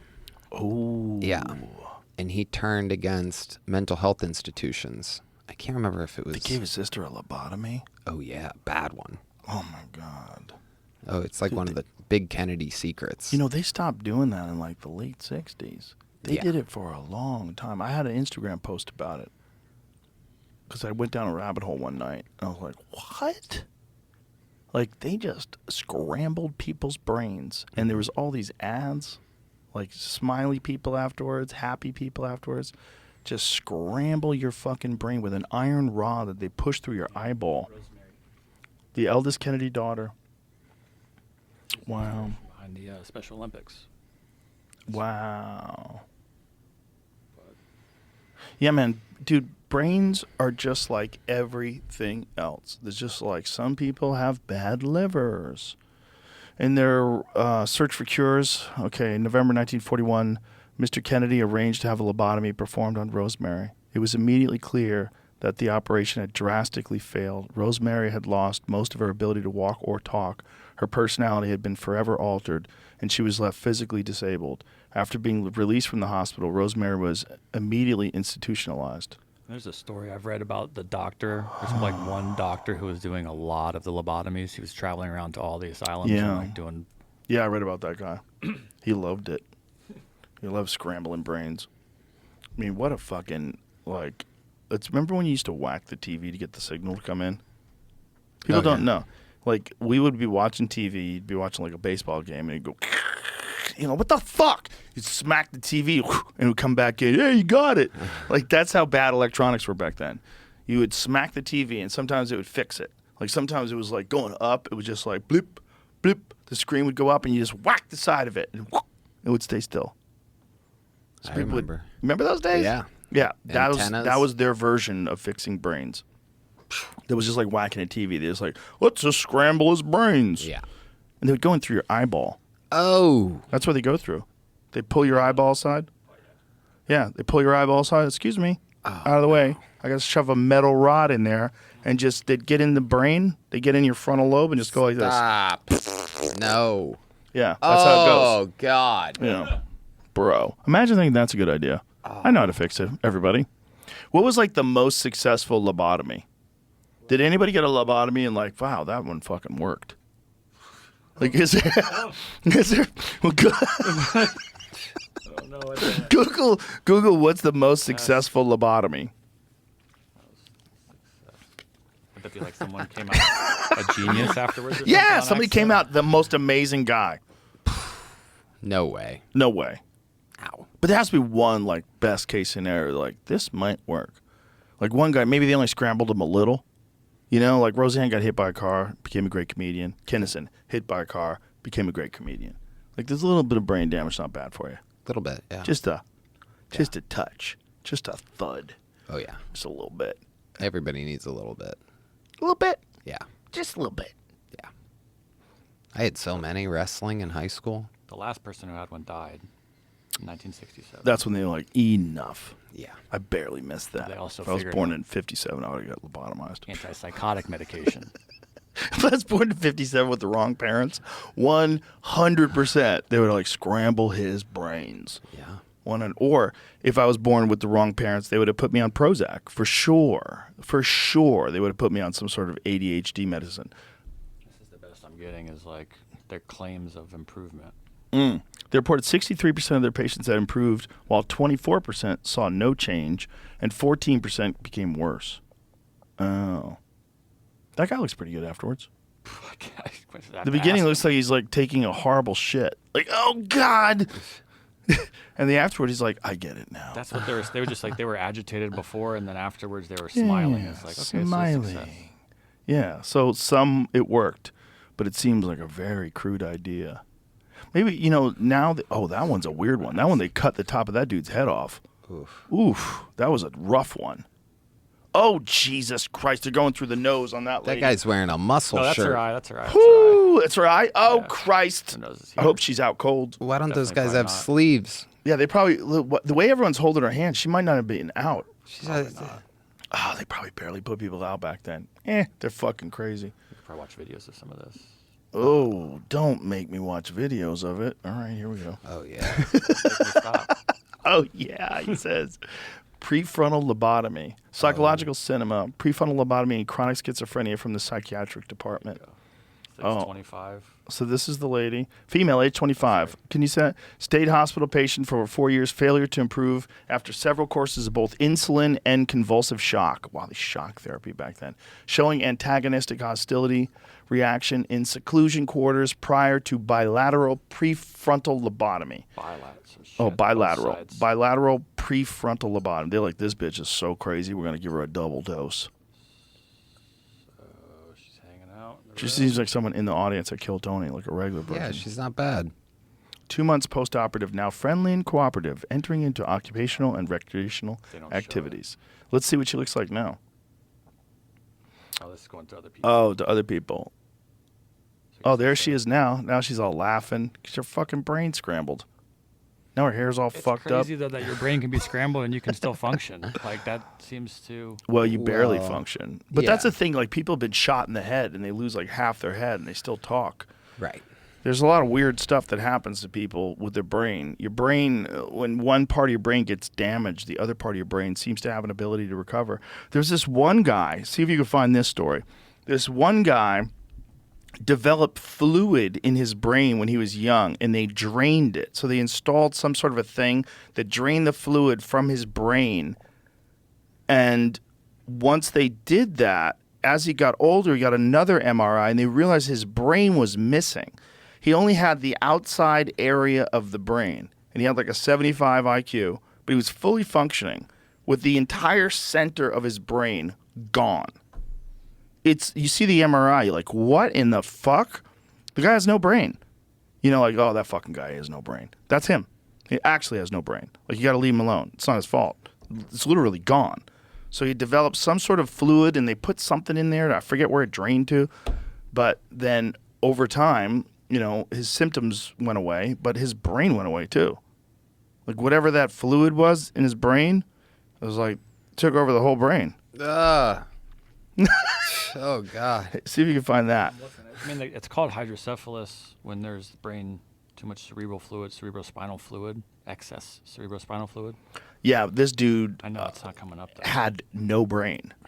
And they were talking about how different parts of your brain just make up for what's missing. That your brain sort of figures it out and says, okay. You know what else they found? Playing 3D video games increases gray matter in your brain. It's like a recent study. That's a good thing? Yes. Yeah. It increases your, like, three-dimensional video games actually increase some gray matter in your brain in some way. And they're not saying, like, people aren't encouraged. See, the thing about video games is people always want to say, don't do it. You're wasting your life if you do. I say it. You're wasting your life if you do video games. However, they're awesome. Yeah. They're awesome. Are you really wasting your life, or are you doing something fucking awesome? You're wasting your life if you do it only. Right. But if you want to do it good, you got to do it a lot. Yeah. If you want to really fucking murder people in Call of Duty, you got to be on that bitch every day. You got to get the moves down. You got to figure out how to aim. That's the guy. Same case. Is it same case? Scientists research man missing 90% of his brain who leads a normal life. Man, French man. Yeah, that's the dude. 44-year-old French man started experiencing weakness in his legs. He went to the hospital, and the doctors told him he was missing most of his brain.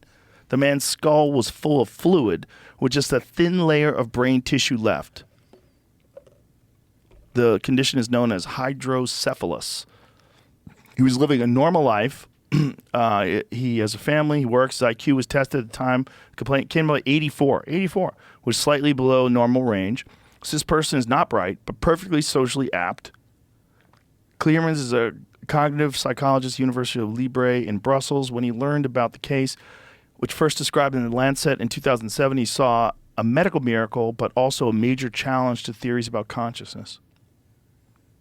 This dude is missing 90% of his fucking Is brain. that the guy? No, that's the doctor. Get that guy on Kill Tony now. Yeah. Imagine if you wrote for him. Oh.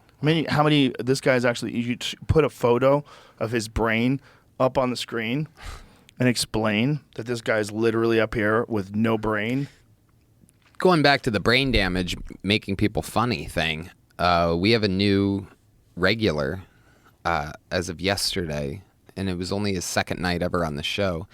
Drew Nickens, who was bullied by his own military partners. And I don't know what they did to him, something head trauma-wise that he didn't really want to get into. But he's so fucking funny. Like, he's just naturally the most likable, funniest fucking... Was he funny before the head injury? I don't know. That's a good question. Does he know? Like, how aware is he when you're talking to him? Very. So he's all there. You Yeah. can talk to him. Yep. But he has brain damage. Yeah. You know how many people I know with brain damage? Oh yeah. You are the beekeeper of people with brain damage. I know a lot of people with various stages of brain damage. You know? It says update to the brain. Rather than 90% of this man's brain being missing, it's more likely that it's simply been compressed into the thin layer that you can see in the images above. Which is Compressed? So the brain has different density? I mean, if it's like Jell-O. Can you make your brain like you can make your quads fucking dense? You know, some people have mushy quads. And some people have quads that could fucking jump on top of a huge box. Maybe you can make your brain like that. Super connected. Maybe video games is the way you do it. Find that study. Because that's crazy. Speaking of brain damage, did you see that UFC put out a clip of Sugar Sean landing that knee on Cheeto Vera without any commentary? Bro, Cheeto Vera has a chin that's made out of like Wolverine bones. Oh my God. His chin is insane. It sounds like somebody hitting a wooden baseball bat against another wooden baseball bat. Not only that, his head snaps back. Yeah. All the way back. I mean, it's, by the way, it might be the most perfectly timed knee I've ever seen. Here it is.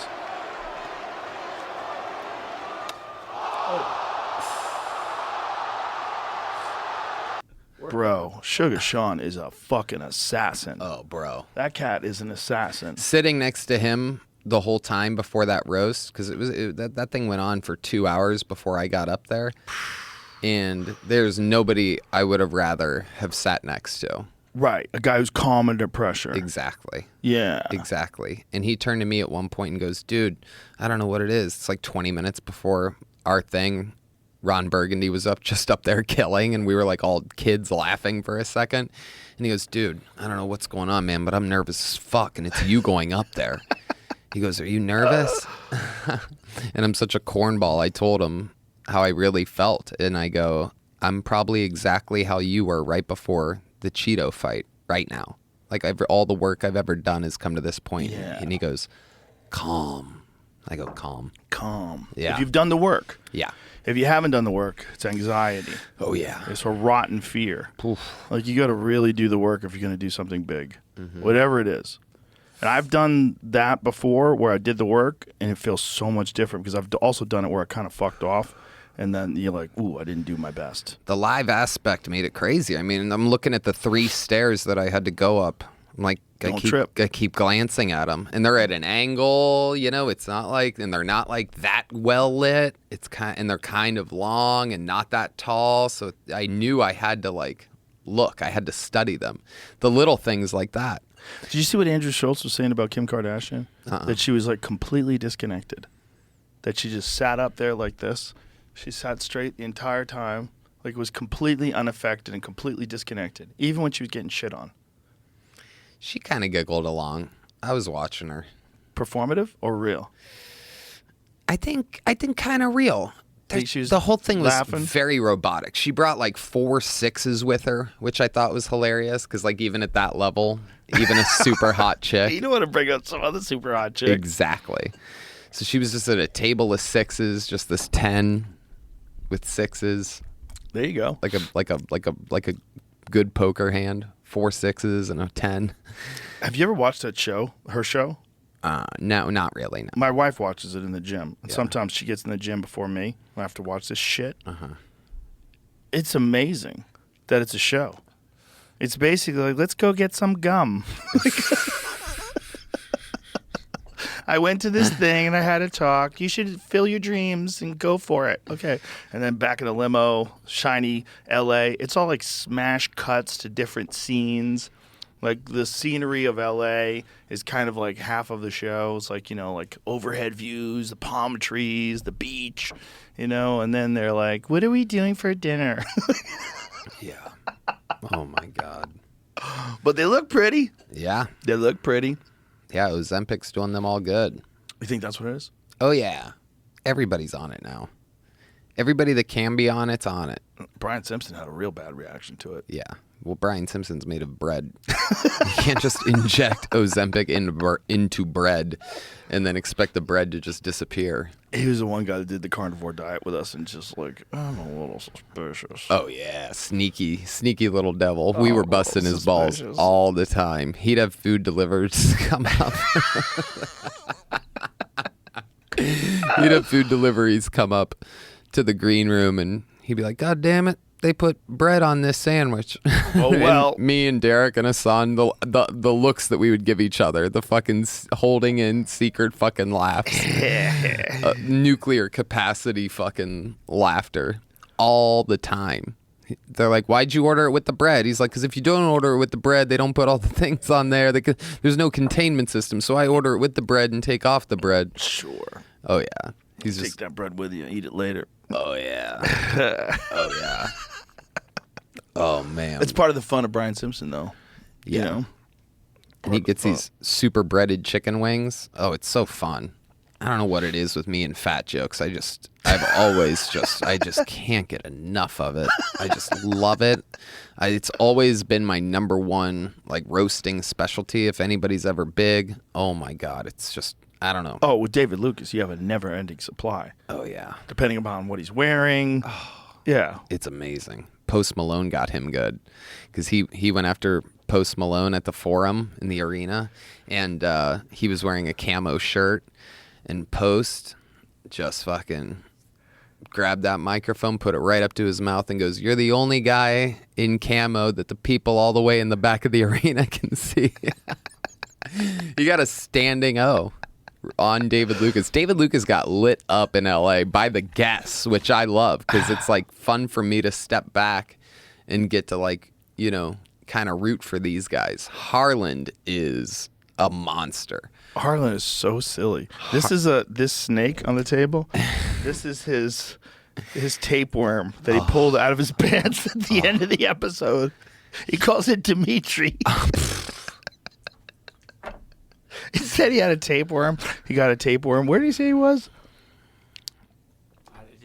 He started the show. He with ate a it. rat somewhere. Musk? Montu No. Picchu. It was something I thought some didn't think rat. existed, and it did exist. Yeah, he ate some rat in like some foreign country. Oh, he is unbelievable. Him and David went back and forth for like 10 minutes, it felt like, straight. And every single blow. I told Jeff Ross and Brian Moses, all the roast battle guys, after that night, because there was a festival going on, so we were all hanging out after we would all do our separate things that night. I told them all, I go, the best roast battle that's ever happened just happened, and it wasn't with you guys. It was on Kill Tony. And they're like, what? Who? David Lucas versus Harland Williams, of all people. Because Harland's silliness cannot be cut through. It Right. makes him immediately totally undodgeable. If you call him old, he calls you a bitch.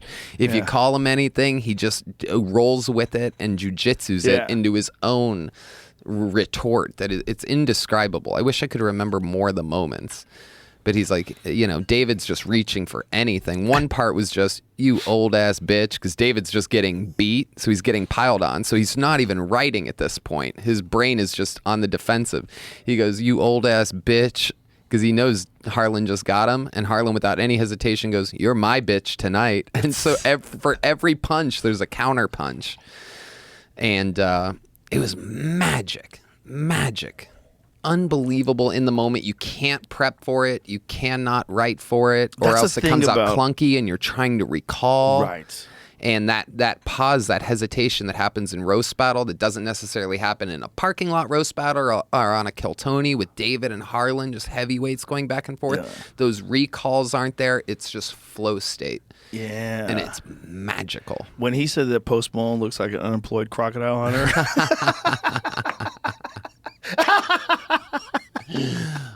It's just like the perfect line. Yeah. The perfect line. I'm telling you, you guys, I've been saying this forever, but you really need to do it. The two of you should do a show together. You really should. Yeah. There's no reason why you don't. You guys should do a podcast, even if you do it once a week for an hour. You guys both talking shit to each other and talking shit about things. Because the chemistry of the two of you together is so unique. Yeah. And it brings out the best in David.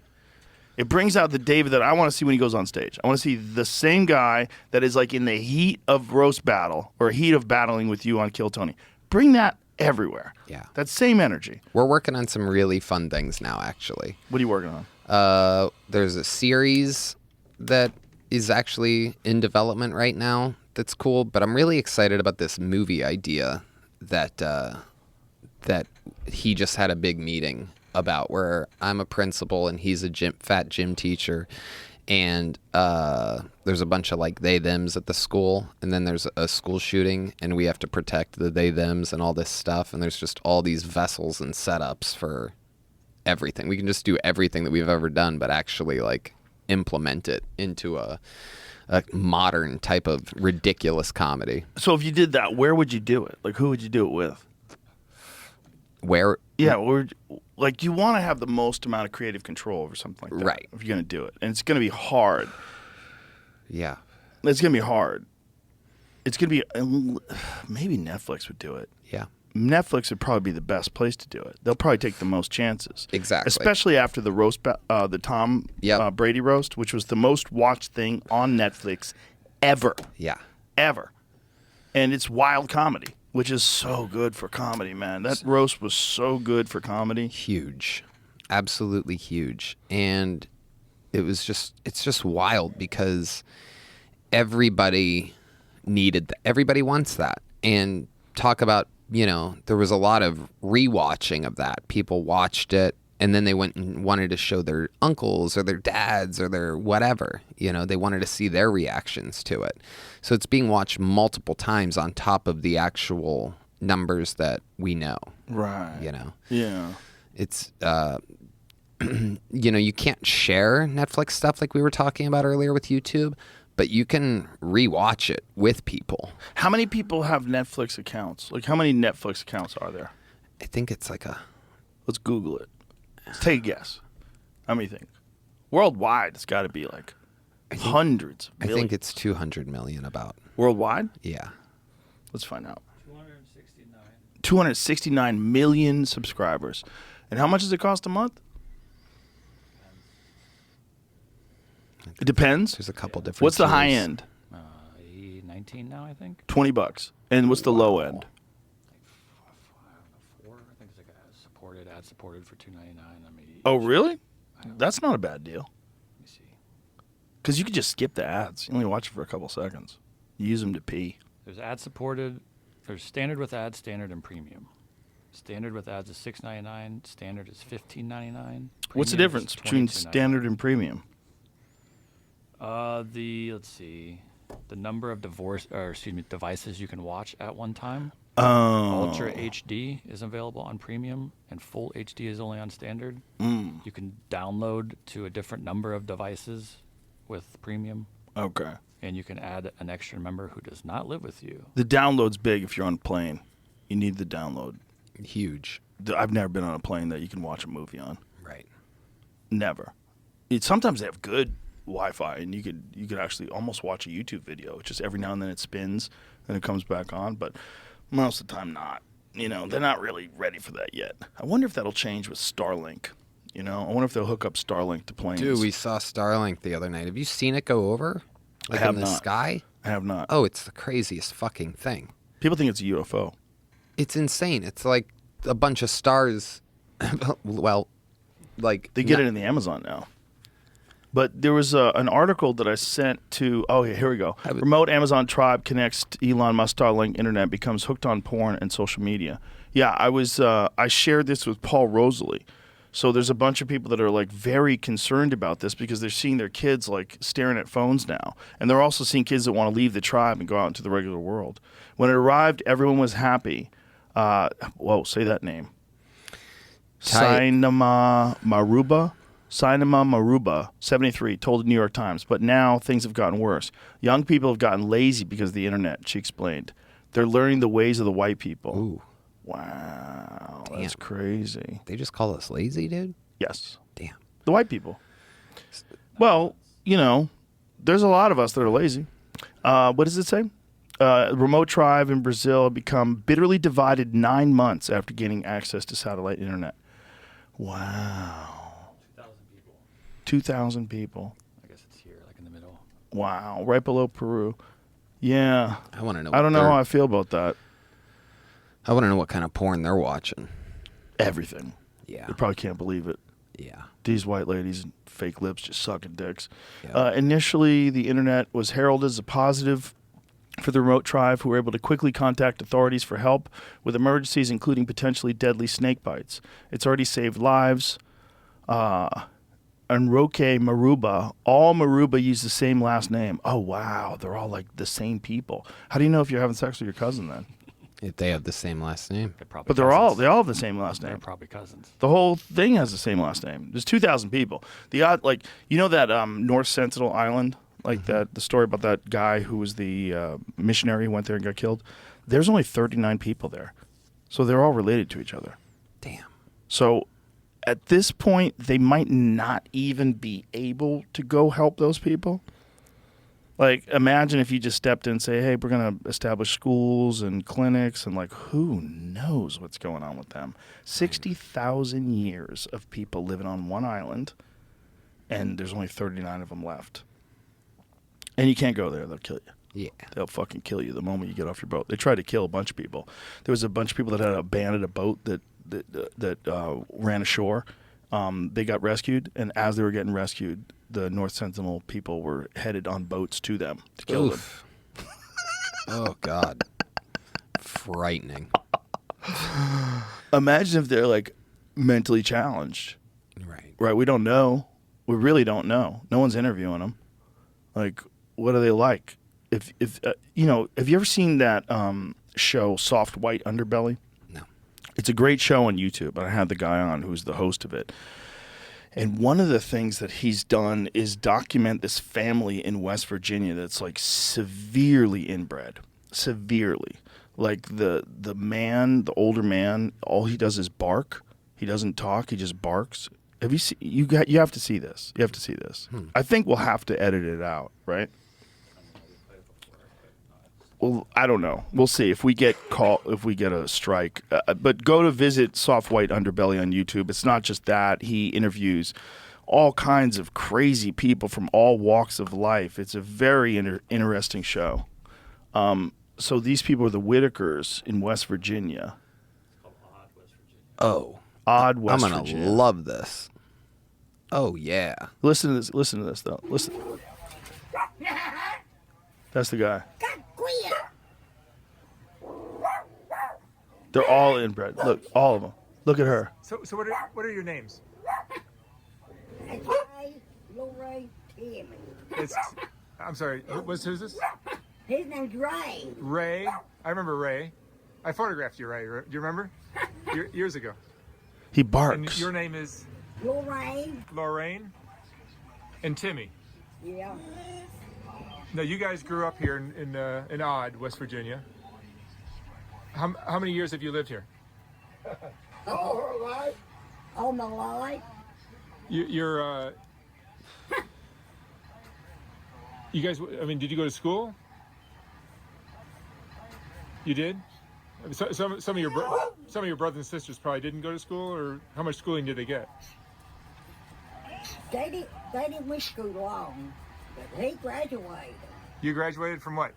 We were in high school. You went to high school, Timmy? Yeah, he went to high school on back. Is that good? Yeah, it's good enough. Wow. Whoa. He's been there twice. He's visited them twice. The show's incredible. Oh yeah. I mean, and this guy, you know, like, just imagine encountering these people. Like, what do you do? Oh Like, shit. yeah. That's the photographs he took of them like a long time ago. Man, do not run out of gas around there. Oh, dude, you're fucked. You're fucked. There's some parts of this country, you know, that are literally like the movie Deliverance. Yeah. That's real.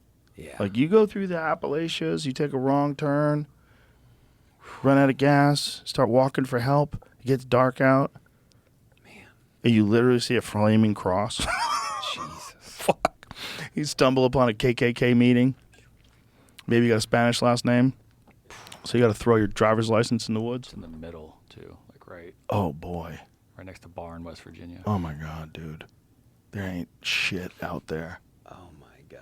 Those, Baptist church down the street. oh, of course there is. couple There's another of- church, yeah, another couple. Baptist church. That's all it shows up. It's all just churches. People just listen, man. If you live in a place like that, church is the best fucking thing going.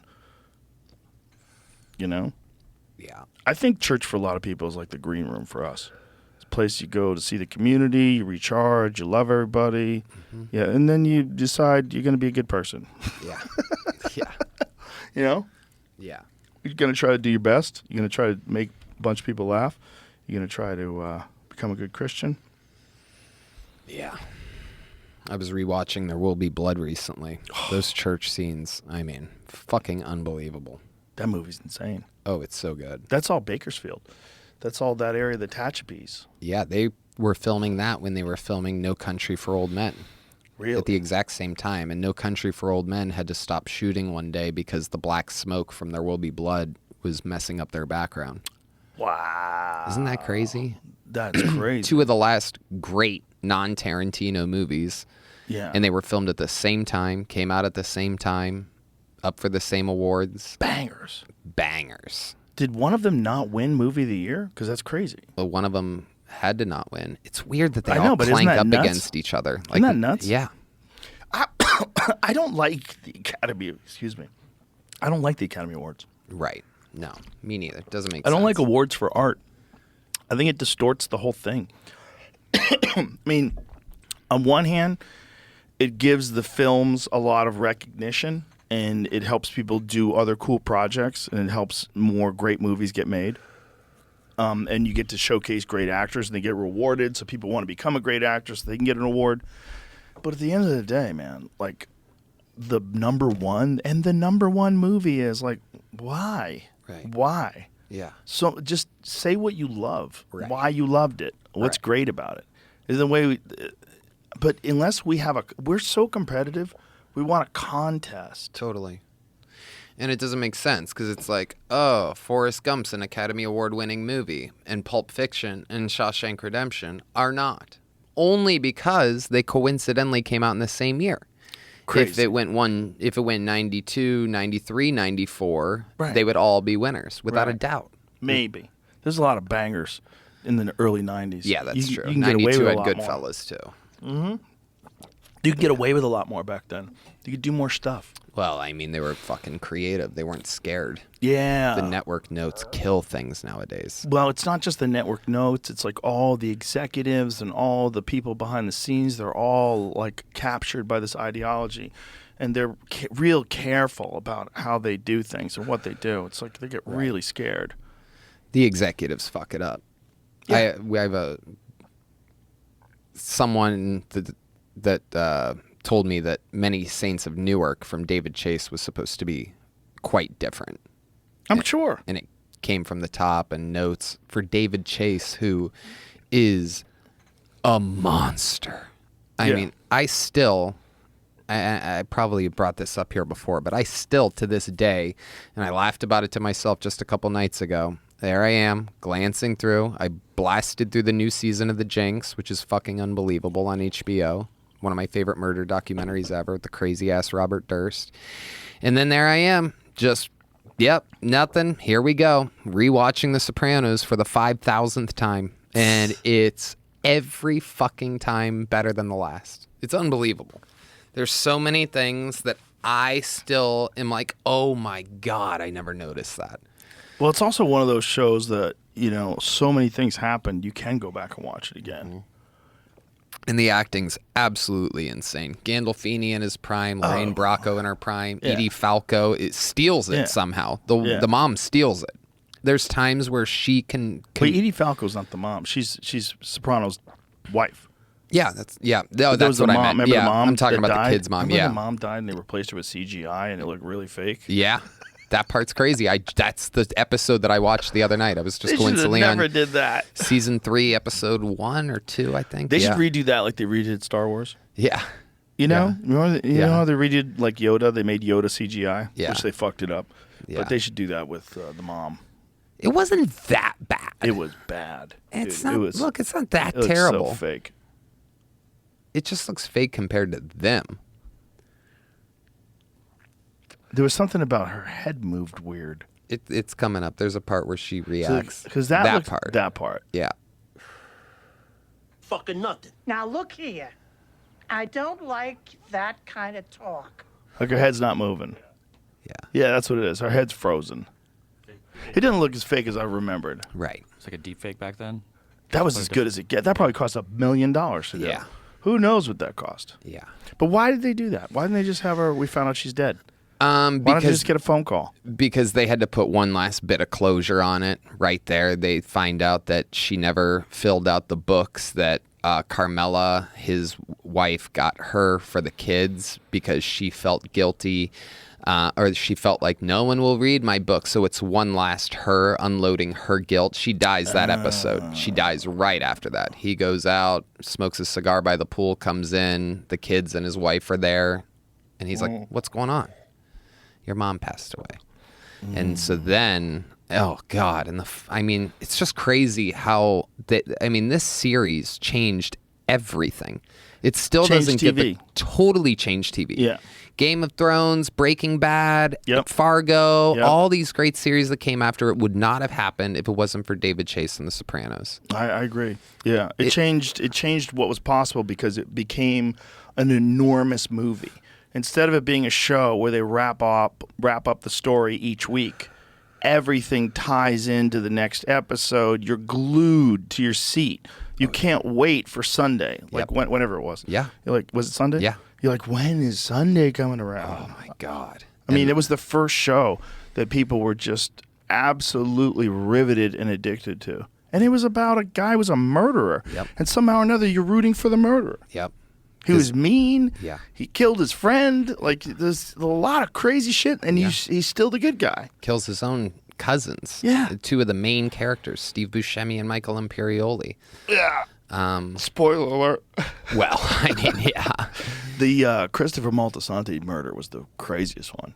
Because the way he did it was just like, Jesus. Yeah. It's so ruthless. But it kind of also made sense. I mean, from his perspective, if he would have let him keep going, he could have killed his own kid. That's the part, because he glances back and he sees the branch in the baby seat. And he knows that he admits to him right then, I'm on drugs, I'm on a pop. You need to say you were driving. Yeah. Which is their ongoing thing for seasons, is you got to get off the drugs. Yeah. And so, I mean, shocking as all hell for us viewers at the time. Yeah. Crazy. Yeah. You know the other one was it Paulie that killed his girlfriend? Who killed his girlfriend? Remember in the end when they went chasing after him in the woods? You fucking cunt. And he's like, he's going to kill her with a gun. And she realizes he's going to kill her. Oh, yeah. And she runs. Yeah. And he murders her. That was Silvio. That's who right. plays guitar for Bruce Springsteen's band. But yeah, she never saw it coming. That was so creepy. Yeah, that's That was creepy. so creepy. Because that's real, like, insider. You've known that lady your whole life. Yep. You've known that lady your whole life. Now you're chasing her with a pistol, calling her a cunt. Yep. And you're going to kill her. And she realizes you're going to kill her and she's screaming. In that world, if you talk to the government, especially back then, it's cold. It's just as cold as ice. It's the one thing you can't do. So all their friendship. Show. Yeah. What a fucking show. Oh, it's incredible. And every fucking episode is better than literally almost anything else out there. That's the crazy part. Is it's just I can't stop rewatching it. It's just the funniest ongoing game on my bedroom television thinks I'm a psycho. Well, it's one of those shows that, like, then when you realize what's possible, so it raises the bar for everybody else. And then, Game of Thrones is like the next one. Mm-hmm. It was another one where you're like, and then that one was even crazier because you got fucking dragons and insane special effects. And the CGI had kind of caught up with everything especially with the new one, the new Game of Thrones. The CGI is off the charts. But, like, how long does that take to make? Like, the new one was over, like, a year ago. Yeah. Like, when is the next season of, what is it called? The new one called? House of Dragons? Yeah. When does the new House of Dragons come out? 2 weeks. Ooh. Soon. I saw preview. 2 weeks. Holy shit, dude. That's perfect. Because I'm wrapping up The Gentleman. I only have one more episode of The Gentleman. What's The Gentleman? Oh, you don't know. It's the new Guy Ritchie series on Netflix. Ooh. It's the same. Did you ever see the movie The Gentleman? No. The movie is fucking awesome. The movie is like Matthew McConaughey, and it's about weed dealers. And it's like this like organized crime weed movie. And this just follows that. It just is a different branch of that world, but it's fucking amazing. It's such a good show. I tried that samurai one you recommended, but there was a Kill Bill moment, a ripoff of Kill Bill, and I just couldn't. What was the ripoff? There's a part where they're doing the walkout, and it's like frame for frame a ripoff of Lucy Liu's walkout when she's arriving to that place. I just hate it. It just drives me crazy how many people and how many things are derivative. Take from. Yeah, but Tarantino did that a lot, Well, yeah. That was part of it. But it was an homage. It's an homage to these films. Exactly. Like, I feel wasn't Reservoir Dogs like an homage to another, like a Chinese film? Yeah. Yeah. I can't remember the name of it, but yeah. A lot of his things are. But when they do it to him, it's just different. That's funny. Yeah. That's funny. It's interesting to do that in a historical novel turned into a show like Shogun. I didn't notice it, but I love the show. Show's incredible. Show's really well done. Shogun's really well done. It's fucking riveting. I love it. A lot of people told me that past episode 1 is when it gets cooking. I just couldn't. I don't know. It's very good, dude. Yeah. If you give it a shot, it's very good. But if I was going to recommend something, I'd say The Gentleman. Watch that. Yeah. The fucking show is so crazy. It's so crazy. So much wild shit happens. It's just like, Jesus. Yeah. Oh. And I think they're going to do a season 2. You never caught up with the Jinx, huh? No. Never caught up with it. You never watched season 1? Nope. I knew what happened. I remember the story. And I just, it's one of those things like I've never watched The Wire. It just got away from me. Me neither. Totally. I heard The Wire is awesome. Yep. Everybody talks about it. Bourdain was always raving about it. Yeah. Jamie loved it. Mm-hmm. I never watched it. can't hear you guys talk about Sopranos without screaming it in my head. I'm like, you guys haven't seen this though. Is I The know it's Wire better? I can't say it's better. I wouldn't say it's better. Say it, bitch. This is the Academy It also Awards. came after. Somebody gets the Oscar. Who gets it? It came after, so like Who gets the fucking award? Stop trying to like dodge the question. I would argue The Sopranos did, but I don't There you like it. go. But I don't personally like it better. Oh, really? Yeah. Why do you think? I don't know. I've tried. I don't interesting. like Breaking Bad either. I really didn't get into What? it. I tried. Really? I watched it after The Wire, so I started to watch it. I'm like, fuck. It's like limited by not being a level of real because they're censoring themselves a little bit. It just felt I I see what just you're I couldn't saying. get into it. The Wire is so hyper realistic is the word used so much when it's talked about that it's just like it's really cool to watch. All right, I'm gonna get into it this summer. It's just I'm gonna tough. start watching The Wire this summer. I'm all filled up until the summer. Yeah. Got my I can only watch things a couple nights a week. I don't have that Yeah, kind of time. same. That's Yeah. why I like The Sopranos. It's like background noise, and if I'm paying attention, I'm laughing or enthralled. I have to like today if I'm like I have to if I don't do a certain amount of work, like I feel lazy. Right. Like it's not a good feeling. Yeah. And if I'm just watching too much TV, I feel like I could have gotten so much done. Totally. And I could have gotten a bunch of like my little I can enjoy shows if I've done what I need to do. But if I don't if I didn't work out that day, I'm not watching TV. Yeah. I'm going to feel like a piece of shit. Yeah. Unless don't- it's my off day. Yeah, same. I don't let myself, like, I don't have a video game console and I don't play games on my phone. So when I got back from LA to treat myself, even though I don't even play chess, I downloaded a chess app because my Instagram showed me a finishing chess move. And You don't know how to play chess? I do now. And Okay, because I don't know how to play chess either. I was saying maybe we could play chess. well, it's only That'd been be a couple fun. weeks and I'm obsessed. It cut to me last night in bed at 4:30 a.m. on my phone playing people around the world in chess. And it's crazy. I love it. Chess is a fun game, obviously. Yeah, It's just, to me, it's one of those time sucks that I'm scared of. totally. Just Exactly. like video games, just Yeah. like golf. You obviously know I have a giant pool problem. Pool is a problem. Yeah. I played pool with my friend Tommy in New Jersey on Friday night till 5 a.m, Yeah. the day of the UFC. Yeah. I went to the hotel room. I slept till 3 p.m. We got up, showered, got some food, made it to the arena. Golf's a different kind of time waster, though. It is A little bit of exercise. the air, the nature, the oxygen of being around the trees and the fresh grass and everything. It hits Being by different. yourself, it too. gives you a jolt of energy. It gives you a crazy amount of energy. I totally see it, man. Yeah. I get it. It'd probably be super beneficial for me to pick up golf. Yeah. Like, I probably enjoy it. Tons of vitamin D. But I can't. Right. I'm too busy, and I have too many things that I really love. Like, I already love archery. I have to practice. If I don't practice, I don't shoot good. If I don't shoot good, that's not good. You gotta stay in. It's like pool. You have to stay in stroke. With archery, you have to stay focused. You have to stay like in tune. I don't know what the word they would use for just being like on when you know where that arrow's going. You just fucking know. Yeah. You know, and it's all at different distances. Like any day of the week, you could wake me up at 4 o'clock in the morning. I could hit a bullseye at 20 yards, but 20 yards is not that. Most of the time, I'll hit in the 9 or 10, right? But most of the time, like when you're shooting, you're not going to shoot at 20 yards. You have to shoot at like 40 or 60 or so. So I practice at like 74. I practice at 85 sometimes, and that's a long distance. Like it really requires like a fine tuning of your feel of the bow.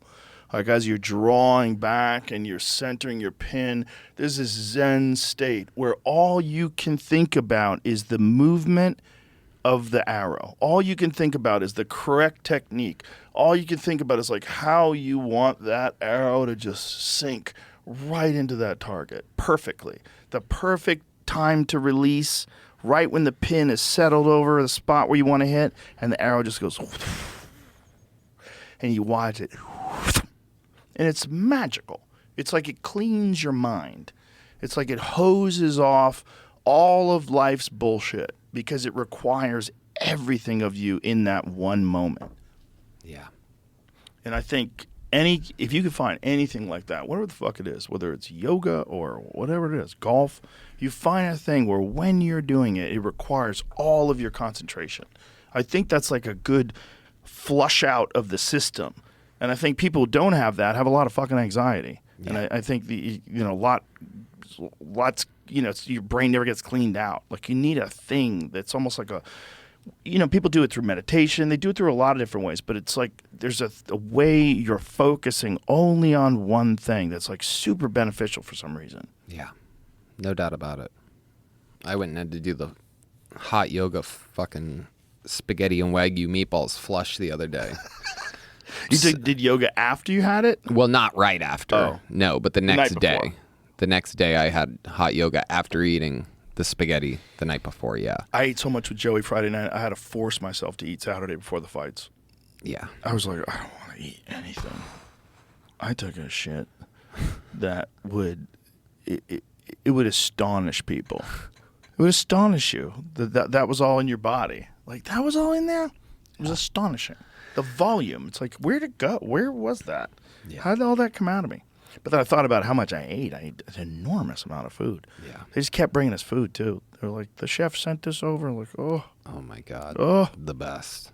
Oh. Real Italian food, priceless. Well, boy, does it fucking hamper your motor skills. It hampers everything afterwards. Like, I played pool like shit for like the first hour and a half.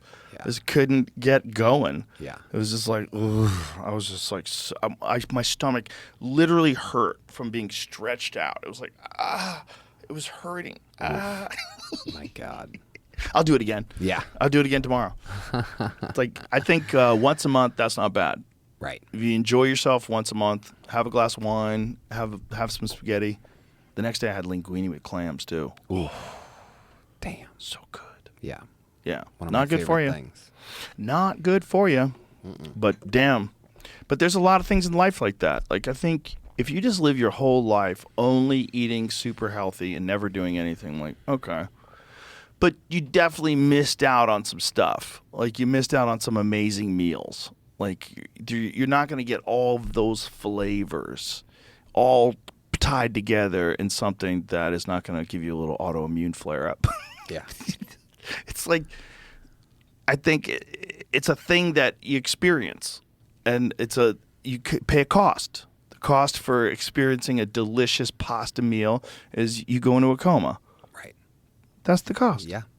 I was thinking about this when Tom Brady came out for the roast, because we're there at the front table, and he comes out and he was just so much taller and more present than I thought he would be. You know what I mean? He's quarterback. Like one of the greatest of all time, if not the giant greatest. opposing force of presence. He was laughing at the jokes. He wasn't caught daydreaming or staring What at the did he teleprompter. say to you when you said about his shoes, like, nice shoes, bitch? He goes, I'll shove this up your ass right now. And I was stumped, dude. There was a hard 2 seconds where I had to reset and be like, "Oh my God, do I acknowledge that? Was that Mike? Did they hear that?" I did not hear it. Right. Well, No. I just found out that when they did an edit pass through on it, and I haven't seen it yet, but I guess they turned up his volume on that, so now you can hear it. Which I actually am looking forward to seeing for the first time. But they just did a final pass-through edit like last week, they told me. What did he say to Jeff Ross when Jeff Ross made a joke about Robert Kraft getting a hand job? He said, don't do that shit again. But I think he was kidding. I don't know, because I think that was part of the rules, wasn't it? Yeah, that wasn't really rules. You know, I thought you were not supposed to talk about that one. I was never told that. Interesting. But maybe because they knew you weren't doing it. Had they seen your set? Not exactly. No, they hadn't. They hadn't seen the meat and potatoes of it. I showed them some cutesy Did parts. you hide? But, oh yeah. You have to hide it from them. You have to hide it from them For their own good. For their own good. For their own good. Right. Yeah. Shut up. Exactly. Yeah. Yeah. Yeah. Everyone wins. Yeah. Exactly. You guys had the literally, if ever the joke was like soft and easy, you wouldn't have got 55 million people watching it. Right. People were watching because they were telling people, like, you got to see this. This is insane. Yeah. Yeah. And Nikki did so good. Her set was so tight that it really got the thing kick-started. Jeff going first, her second, and then the momentum was built. Drew Bledsoe did great. Everybody was really, really good. It was kind of fucking awesome to be there around a bunch of, like, because those football players are so goddamn competitive that they were all really working hard. So even though you're expecting it to be like, duh, Tom was good at throwing a football, like they all wanted to be the best. And On people that were night, writing for them. Yeah. So who was writing for those guys? There was a whole amazing team, led by the guys that have written like all the roasts, Mike Ferrucci and Ray James, and a bunch of like guys that literally specialize. They wait all year waiting for another roast, like monsters that literally are like when they find out who's on it and they know the other people that are on it, they start wiring these things together. What do they have in common? What's the setup? What's the, how do we tie it in? You can have a 3-fer, a 4-fer, a 5-fer where you make fun of a bunch of people at once. And they write a loose script, they send it to the person reviews it and says what they do want, what they don't want. And sometimes, what you definitely don't want is someone to go, I don't want to hit this, I don't want to hit that, I don't want to go too hard on this. The fearless people, a perfect example of this is Martha Stewart at the Justin Bieber roast. She goes, I'll fucking say anything. I want to kill. I want to destroy on this roast. And me and Mike Ferrucci are like, okay. That's pretty amazing. Yeah. That's pretty amazing. Martha Stewart saying that to you. Well, yeah. Well, everybody realized how cool she was when she did that show with Snoop Dogg. Yeah. Because that was like, what a weird, odd couple that worked out. Well, that was all born out of that roast. Why'd they stop doing that show? I don't know. That was a good show. Yeah, I'm not sure. People loved Martha after she got out of prison, too. Gangster. She's a gangster, dude. Bro, they put her away for nonsense. They put her away for some stupid insider trading where she didn't even make any money. They put her away for what Nancy Pelosi does every single day. But what she does is legal. The Nancy Pelosi thing is legal. Have you heard about what's going on with the GameStop guy? Roaring Kitty is his name. Okay, I have. So please tell me, because I'm trying to figure out what's going on, because there's so much. I see so many like tweets and posts about it online, and I'm cursory aware. So I've been busy doing work stuff, but from what I've seen is that like he's making more. He came back out like online, posted something like a week or two ago about GameStop. It shot the stock up again like it did previously during the pandemic, which is like created a whole movie. So who is this dude? His name's Keith Gill. His online name is Roaring Kitty, like on Reddit, I believe. Roaring Kitty's an awesome name. His $53,000 became worth over $300 million. Whoa. Yeah. So he's worth $300 million from this GameStop stuff? Yeah, on paper though, it's like if he takes, that's part of it is like. So if he takes the stock out, yeah, then the stock crashes. Well, so he can't sell it? That's becoming the new talk of like what I've seen over the last 24 hours is that he recently, I think over the last day, posted what his holdings are in GameStop. And that has created some discussions, which is why I brought it up, because people are bringing up Nancy Pelosi a lot. What he's doing is out in the open. It's very public. I don't even think he's specifically telling anyone to do anything. He's just showing what he's doing. And they're talking about limiting him or taking him off these apps. I don't know if he's going to get fined in some way or another. That doesn't make sense, but these are the discussions that are happening right now. Well, it seems like he's doing something that they've all done. That's what it seems like. I mean, if someone goes on MSNBC and gives a bunch of opinions about certain stocks that will perform or won't perform, and they're an expert, and if they're invested in those things, and if they then change the way people interact with the stock market, if more people start investing in these things, is that okay? Is that legal? How does that work?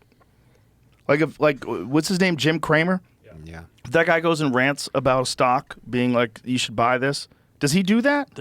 He 100% I don't ever does that. watch financial shows. The joke online with him on like Twitter is that do the opposite of what he says. Right. If he's very specific about this is a winner, 100% do the opposite. And Really? within a week, the opposite happens. Like, Is he terrible? It's not that he's terrible. It's just that this has continued to happen, and people are like, why does the opposite always happen what he says? I don't know that he's bad because he obviously has a show and people want to continue to talk to him. But Didn't Jon Stewart scold him once?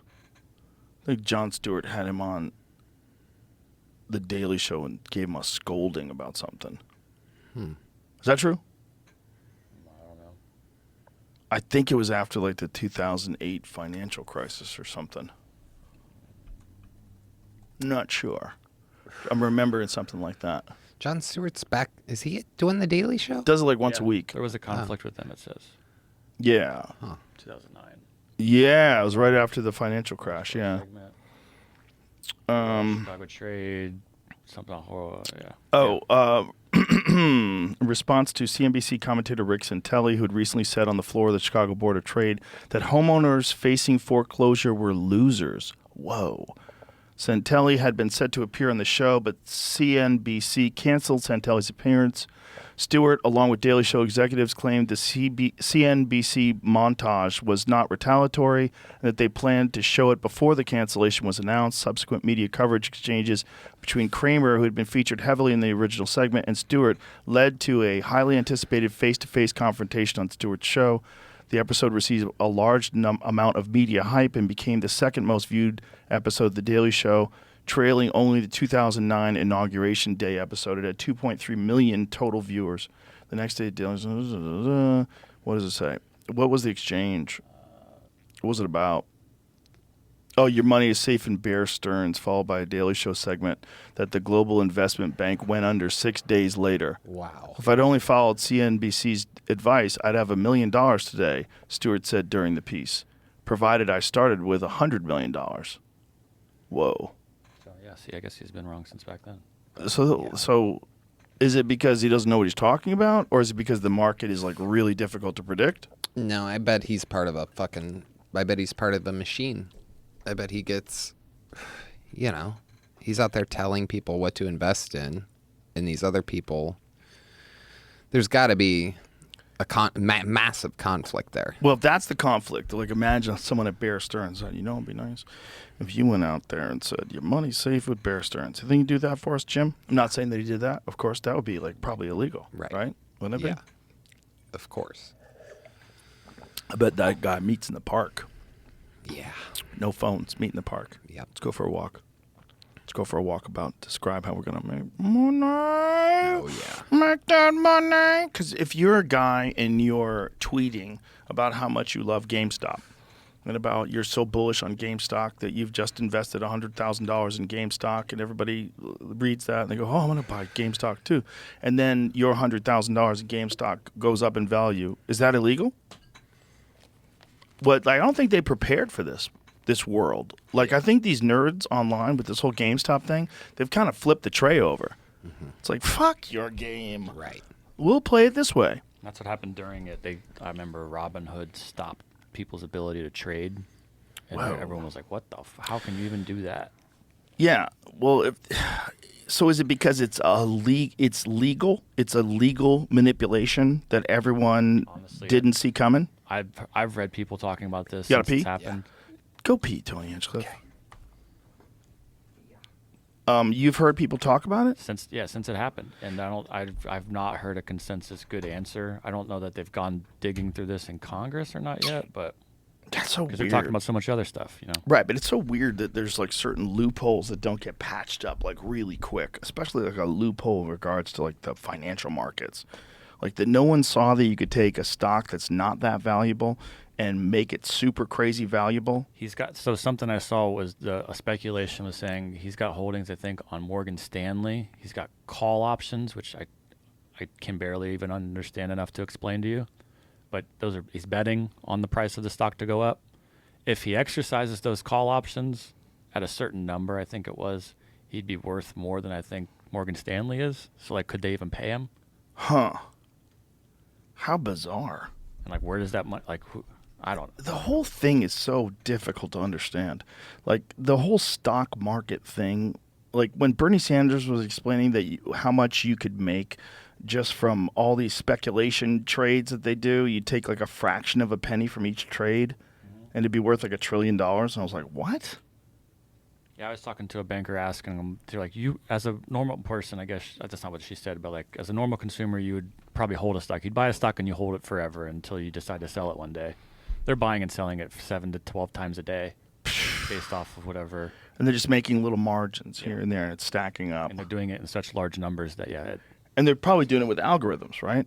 Aren't they? Yeah, then there's like a show that on HBO, I think, Traders or something. You can watch young people who do this now. They stare at a computer and they start making bets on like wait 5 more seconds. You make So, $30 million if you wait 10 If seconds. you had a podcast, not us, but someone else with a podcast, and they just started talking about a stock, and then that stock goes up, is that legal? That's right. I don't know about. What are the laws? Probably it has to get really deep into the wording that like the language you use. If you're just talking about it, it's discussing it, But if you're saying like buy it for these reasons, and I've done this, and these are the reasons why it will go up, that can probably get you in trouble. Like, what if you have information that a stock is going to crash, but you don't tell anybody? I mean, So if you know that a stock is going to crash, you know that some information is going to be put out, and then you sell your stock, that's illegal, right? That's insider trading. Yeah. Isn't that weird? Because in any other like realm in life, that is just being aware of the circumstances. Yeah. Like, oh, things are going. I have information. I should act on that information. This is like you can't act, but I'm going to lose $400 million. Well, it's either that or you go to jail. What? The whole thing. So I have to like sit here, even though I know that something fucked up, and it's gonna come public, and there's gonna be, something where a product fails and the stock's gonna crash. I know stock's gonna crash. I'm gonna get out now. Yeah. I can't get out because I know. What? The whole thing's fucking weird. I don't know if it's the Italian in me or whatever, or parents that kept cash in shoe boxes in between the mattresses or whatever, but like, it's just all so fucking freaky to me. I mean, if it was up to me, I would just have that. I would have a safe with cash. Well, it does make sense that you would make it so that you couldn't insider trade, because then people would just manipulate things. But I think that's exactly what people are saying is happening with like GameStop and a bunch of these other things. You're manipulating things. You might not be manipulating in the sense that you have information that's going to lead, maybe the stock is going to take off and you buy a shitload of it, and then because a bill's going to be passed, which is okay if you're in Congress. That's fine. Well, you could actually be working on the bill. That's fine. And then you buy stock and you make hundreds of millions of dollars on a $170,000 a year salary. That's fine. But if you're Martha Stewart and you've got some information, I mean, how much did Martha Stewart make? Like, what did she get off of that insider trading? It was just a couple $100,000 maybe. Let me double check. Oh, so she made a little money. For her. That lady's rich. Oh, yeah. I mean, imagine doing something that's going to risk you being put in jail for a couple $100,000. They wanted to make an example out of her. I know, but I don't understand it. Like, why would you do that? Like, what did she do that was so bad? Honestly, I didn't even know about what the company was called that she... I am clone. And what fucked up? What did she do? She knew it was going to do well, or what? More time to analyze the evidence, verdict.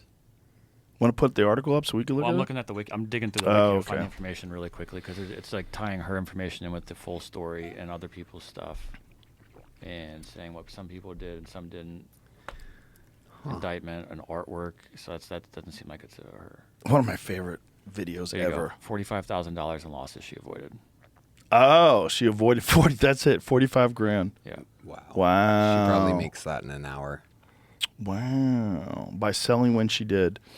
So someone knew something. She The got guy. security fraud, obstruction of justice, and conspiracy. So the guy was arrested conspiring to commit insider trading. He pleaded guilty to charges of securities fraud, bank fraud, obstruction of justice, and perjury.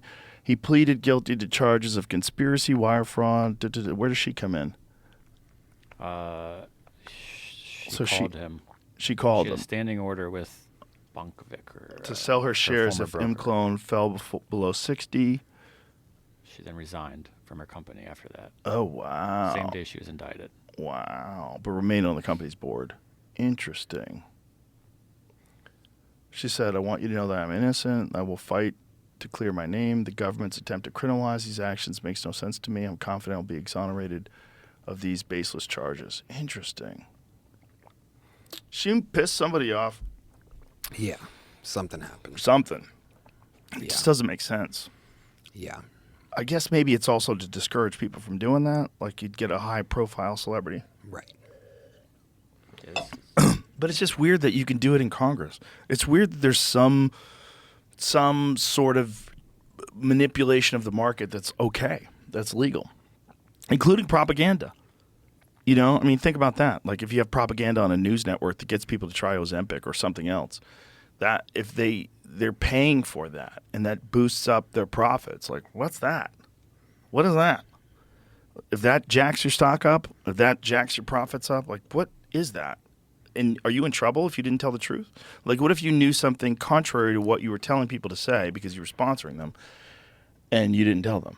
Like, you don't get in trouble for that? Like, what kind of weird system do we have? Our system is so kooky. It's just so kooky. Yeah. I mean, if I was an alien, I would be looking at us going, Jesus, how long can they keep doing this? Interesting. I gotta make sure this is right. So it sounds like she might have even gotten away with the insider trading, but she lied to an investigator. Oh, really? How so? I'm trying to find it. She told Ludacris on that roast, she goes, Ludacris, you have 4 kids from 5 different women. May I recommend pulling out sometime and finishing on some fine Martha Stewart brand linens? She said that? Did you write that for her? Yeah. Oh, my God, that's amazing. Jury found Martha Stewart guilty on 4 counts of obstructing justice and lying to investigators. Interesting. Yeah, she went to jail for that, not for. Interesting. And that was because of the trading scandal, but Interesting. since she got off on that, she was not guilty on trading. Interesting. Yeah. Wow. Somebody was mad. But that's like a thing, you know. Like they try to, especially with tax evasion. They do that with Lauryn Hill. They put her in jail. They put Wesley Snipes in jail. Yeah. Like paying it off is not enough. It's not like you owe us, give us the money, I'll give you the money. You give them the money and you're good. You didn't pay the money, so now you go to jail. Yeah. And we have to put you in jail so that everybody pays the money. Because that's how this system works. You got to pay your share, you fuck. It's crazy that there's still people out there that are listening to people that are like, you know, taxes are unconstitutional, sir. I can show you the papers the original Constitution was written on, and you can like. There's people that they'll fucking talk you into some dumbass shit. Oh, yeah. And they wrote people in, man. And people start talking about it. Like, oh, did you know that taxes, if you just fight it, they can't win because then they have to go to the Constitution. As long as you bring up the Constitution, like, bitch, they're going to put you in jail. Yeah. Pay your fucking taxes. Yep. Pay your fucking taxes. Yeah. Regardless of if you think it's fair. Like, recognize your place in this system. Oh, yeah. The government, I mean, you just got to look at the infrastructure here, right? I mean, it's kind of common sense. Like, somebody's got to pay for that. You have to pay your taxes. Yeah. Regardless of how you like to see it spent. System sucks. But pay your taxes. Right. Pay your fucking taxes, bitch. Yep. I've been meaning to bring this up, but I feel like this is a good time. Have you seen the thing about the ages of the founding fathers on July 4th, 1776? Let me guess. They were in their 30s. Some younger. Really? Wow. Yeah. Like this is Alex Ohanian's tweet that went out around then, but like there's a list of James Monroe was 18. Aaron Burr, 20. Alexander Hamilton was 21 years old. James Madison, 25. Thomas Jefferson, 33. John Adams, 40. Paul Revere, 41. George Washington was a ripe old 44. That is insane. yeah. That's in 1776. That's insane. There was an 18-year-old who was one of the founding fathers of this country. Damn. Yeah, I think Probably already had kids, already killed a few people. Yeah. Wow. Ben Franklin was the oldest around then. He's in the 70s then, I think. But It's just so bizarre that we've gotten to the point where we only have archaic people that deeply embedded in the system that are getting their crack at it. It's crazy. And anybody else who tries, whether it's Tulsi Gabbard or RFK Jr., anybody else who tries just gets pushed out. Yep. Vivek, fuck off. Yeah. Pushed out. We don't want anybody young and energetic with new ideas. We want someone completely compromised until President AI takes over. Yeah. That's what I think is going to happen. It's freaky, man. I think AI is going to take over our government. I really do. What do you mean? I think at the end of the second Trump administration, AI will have completely taken over. In 2029, that's when they think it's going to achieve artificial general intelligence. That's the presumed outcome date. It's an estimate. It could be earlier. Could be like next week.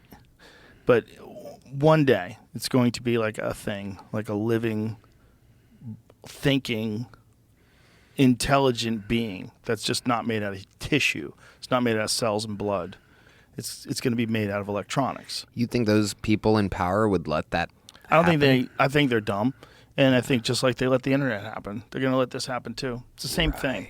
They didn't see the internet coming. If they did, they would have pulled the plug on it a long time ago. Yeah. They would have pulled the plug on it in the 90s. Yeah. If they could. It had gotten too out of control before they ever predicted what would happen. See, people are really bad with foresight. We just want to do a thing. We're really bad at like thinking, okay, if I do this thing, this could be the negative consequences, so maybe I shouldn't do this thing. Like the internet and the Amazon. You know, all of a sudden these people are jacking off and playing video games, and everybody's like, hey, you're lazy. Yeah. We got to go catch fish. Fuck off. And no one saw that coming. They think, oh, this is going to be great. You're going to get emergency services. Oh, this is going to be great. You're going to be able to know what's going on in the world.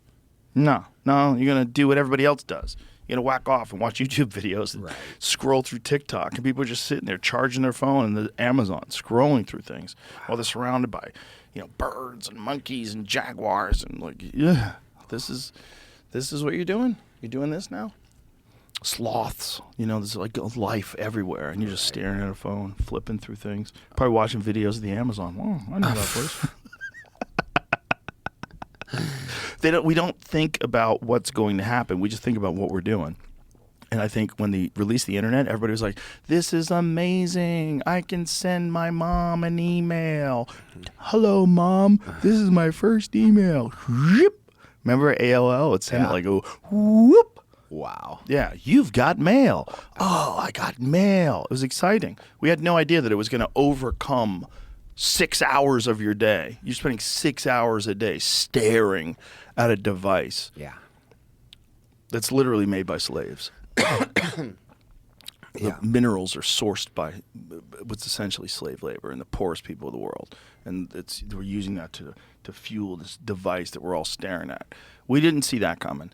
And we don't care anymore, because when cell phones came, we were excited. And then when smartphones came, we were elated. This is amazing. I remember everybody was like, I'm going to do my email on my phone. And people had Blackberries. I had a Blackberry. It's crazy. You type. I got a little keyboard. Yeah. I could send out emails, bro. I'm a serious person. Yeah. I have email on my phone. I can send email on my phone.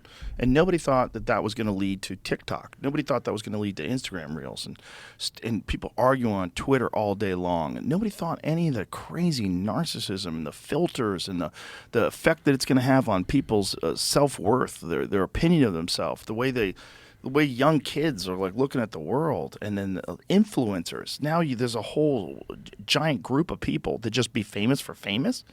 Just to be famous. There's nothing there. Yeah. And you're seeing them with cars and houses, and they're renting cars and renting houses. So they look like ballers, and it's like the whole thing was unpredictable. And I think the next stage of it is equally unpredictable, and maybe way more so, because this thing is like feeding off of human intelligence, this craziness we're dealing with now. It's like human reward systems are being hijacked. Attention is being hijacked. Dopamine's being hijacked. All this is being hijacked. But this is just like human stuff. When that thing becomes alive, it changes everything. It changes every fucking thing about the way the earth is managed, resources, power, everything. It's going to be weird, man. And we don't know what it is. It might be a fucking disaster. Or it might be amazing. It might, end war. It might completely end all of the problems we have, like a disproportionate amount of resources available to some percentage of the population that keeps them enslaved. That might end. That might be balanced out by an ethical artificial general intelligence that just decides how to allocate resources and then takes over almost all jobs. But it's just, how long does it tolerate us? How long does it decide that these fucking flesh monkeys, these dumbasses with guns and planes and shit, all the dumb fucking shit we do, riding around on unicycles, fucking training monkeys. What are we doing? Yeah. What are we doing? We're so crazy. It might have no patience for it. It might have no patience for it. It might decide that consciousness needs to be interfaced by a superior thing, and that the physical boundaries, the physical problems, the limitations of our biological bodies are too much, and it just might bail on us. It might look at us as a threat to it. Yeah, we're a threat to the whole planet. You know, it's like, did you ever see the Neanderthal theory? There's a Neanderthal theory that it's very dismissed by real anthropologists, but it's a kooky one to consider, is that Neanderthals hunted people and ate people, and that our view of them looking like us could have been wrong, and they could have looked more like gorillas, like gorilla people. But they're super muscular, really fucking strong, much stronger than people, much more dense bones, and that they might have hunted us, and that we might have led them to extinction by like fighting them, that we fought off the Neanderthals, but that we were their prey. It's a crazy thought to consider, and I don't think it's true. I think it's probably, I'm sure Neanderthals killed people, and I'm sure people killed Neanderthals, but I don't think they looked like gorillas. I think they had red hair, in fact. Some of them. Yeah, but you don't know what they looked like. You only find bones. There's no living Neanderthals around anymore. But, I mean, that's if we did exterminate them, which it seems like we did. If we felt like they were a threat, so we killed them off. Why would we think that the super intelligent aliens that are, or whatever artificial life that we're creating, which is going to be way smarter than us compared to how smart we are compared to Neanderthals? Neanderthals might have even been smart. They had big brains. We don't know. We know they had tools. We know they had a language. We don't really know how fucking smart they were. But they lived for like 500,000 years, dude. Neanderthals were like around for a long time before we came out. And they were way more successful for way longer than we were in terms of staying alive. And we got rid of them. You're like, get the fuck out of here. This is our spot now. I don't know how it happened. No one really knows. We might have outfucked them. They might have died in a volcano. Who knows? But yeah. They might be in odd West Virginia right now. Yeah. Those people. Yeah. That's just what happens when you fuck your kids. You saw the thing, talking about things that we don't know how it happened, about the rivers near the pyramids. Yeah. You know about that, right? Yeah, they think that that's how they got the stones down. Yeah. Yeah. It's interesting. It's all interesting. At least it makes kind of some sense. It makes a little bit of sense. I mean, it makes sense that that's how they moved them. It's just they had to get them through the mountains, too, which doesn't make any sense. Right. They got some of the stones from the King's Chamber 500 miles away, and they're fucking huge, man. I had Billy Carson on the podcast yesterday. He's kind of an expert in, he's an expert in ancient scrolls, like the Sumerian texts, and, he's got a lot of wild conspiracies that are really fun. And, we were just talking about what Egypt, like if there's one place you could go back in time and see what was that like, I would go to Egypt in the height. Like, show me what that looked like. Because everyone's just guessing. They're just looking around at these structures, guessing. Like, show me what a Neanderthal looked like. What do they look like when they're hunting? What are they built like? We don't know. We just have bones. Yeah. But I think if we killed them off, it's highly likely that the next version of us, whatever it is going to get rid of these things, these biological things that are responsible for crime and violence and theft and insider trading and fucking cheating on their taxes and all that stuff. Yeah. They're going to go, this thing is the fundamental like structure of the thing is too unsound.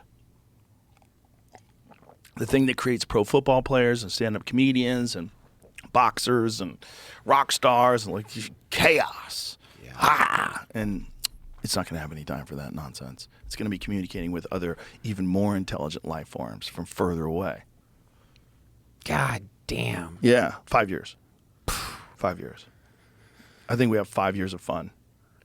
And the question is, I guess, will that AI look at us, the creators of it, like we're God, or will it look at God how we look at God? Like, do we believe in it? Were we created by them, or were we supposed to exist all the while? I think it'll know that it was supposed to exist all the while. And it'll know that the purpose that human beings have is to create it. Right. That's what our purpose was. All of our chaos and all of our ingenuity and all of our drive for innovation and to create new things, that's a part of creating them.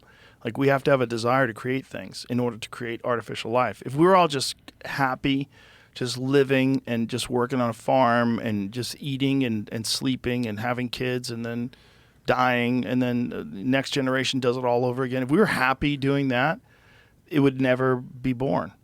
It's born out of materialism. It's born out of our desire to constantly get newer, better stuff, our desire to work ourselves to the bone, even when we're having heart attacks. It's born out of that. That's what fuels the whole economy. And the economy is, a lot of it is just buying better shit. That's what it is. I mean, what are the companies that sell the most and make the most money? What do they do? Like Apple, what do? They sell you more, better shit. They constantly have new, great shit, like every year. They promise you, iPhone 16's coming. I heard they made a partnership with, it's going to have AI, because the Samsung phone has AI. They have to compete. It's going to be nuts, dude. Too much. We might be the last people, Tony. Oh, God. I got to write another dick joke. That it's not going to be that. That will stop. All that comedy will stop. We'll be able to do it to each other. We'll be able to get together like silly people. We get together and gather and crack jokes about how we used to be the apex predator on the planet. We used to be the top dog. We used to be the superior species, but nope, not anymore, because some fucking eggheads hopped up on Adderall, alone in a laboratory, wouldn't stop. They knew it was coming, and they didn't stop. My God. Tony. Tony Hinchcliffe, you're the fucking man. Let's wrap this bitch up. Let's bring it home. Kill Tony is a new episode, drops every Monday on YouTube. Yep, 8 Dude, p.m. What a rise it's had since we having got here. What a fucking incredible rise. Yeah. And so many people are aware of it now. It's so fun. See all these celebrities that love it. And yeah, it's fucking awesome. The Black Keys were there last night. Were they really? Uh-huh. Oh, they're fucking great. Yeah. That's so dope. They love William, dude. They couldn't wait to see William. It's unbelievable. I fucking love it. I love it when these people are all fans of specific things and not necessarily other things. Drake hit me up saying Casey Rocket equals GOAT emoji. Actual Drake. We started dialogue. I go, who is this?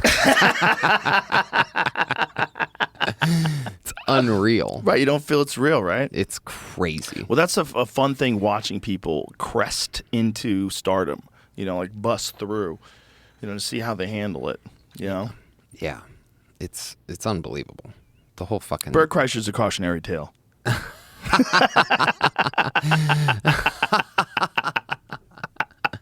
It's wild, man. It's wild out there. It's so fun. Just kidding, Bert. Bert seems like he's having a great fucking time. Oh, he's... I mean, I remember when I called Bert, and Bert was on a motorcycle in Vietnam doing that stupid TV show. And he goes, I'm on a motorcycle in Vietnam. I go, dude, you need to be doing comedy. Quit that fucking stupid show. You're too funny. You're too good. Come back. Yeah. Come hang out. Yeah. I'm going to be doing some dates with him just for fun in a few weeks. You going to do the Fully Loaded? Yeah. Oh, nice. Doing the Pro Football Hall of Fame in Canton, Ohio. Doesn't he do he does fucking 10 comics on a show, right? How long are those shows? I don't know. It's a lot of comics, I right? have no idea. I just know we're getting trashed on a bus, having fun, waking up, doing it again. How long can he do that? I don't know how long he can do it. I can do it for 4 days. I'm already I literally said to my people yesterday, I'm like, make sure I get the first flight out of wherever that ends up. Yeah. Because it ends I have to wake up on a Monday and then come back here and do another show. Are you guys sleeping on the bus, the whole deal? I think so, yeah. Oh, Christ. Yeah. Do you know how loud Bert must snore? Oh, no, there's no way we can. No, there's chambers Do you and have stuff. any idea? There's no way that's happening. That's like a small door. Yeah. It must be insane how he snores. I think the whole tour, it's a bunch of snores. I feel like Big J Okerson. Oh, Big J! For sure he snores. There's going to be If I snore, he snores. Oh, yeah. There's going to be sleep apnea machines all over that bus. CPAP's plugged in everywhere. Stavi probably snores. Oh, for sure. Hell yeah. Stavi snores. Jesus. Not a chance in hell that guy sleeps quiet. Yeah. Not a chance in hell. No. All right, you're the fucking man. Thank you. Congratulations on everything. It's been amazing to watch. Thank you so much. And that's it. All right. Kill Tony, Monday, YouTube. Tony Hinchcliffe on Instagram. Anything else? That's it. There's still a few tickets available for Madison Square Garden the first night, August 9th. Oh, shit. Yeah. That's it. All right. Bye, everybody.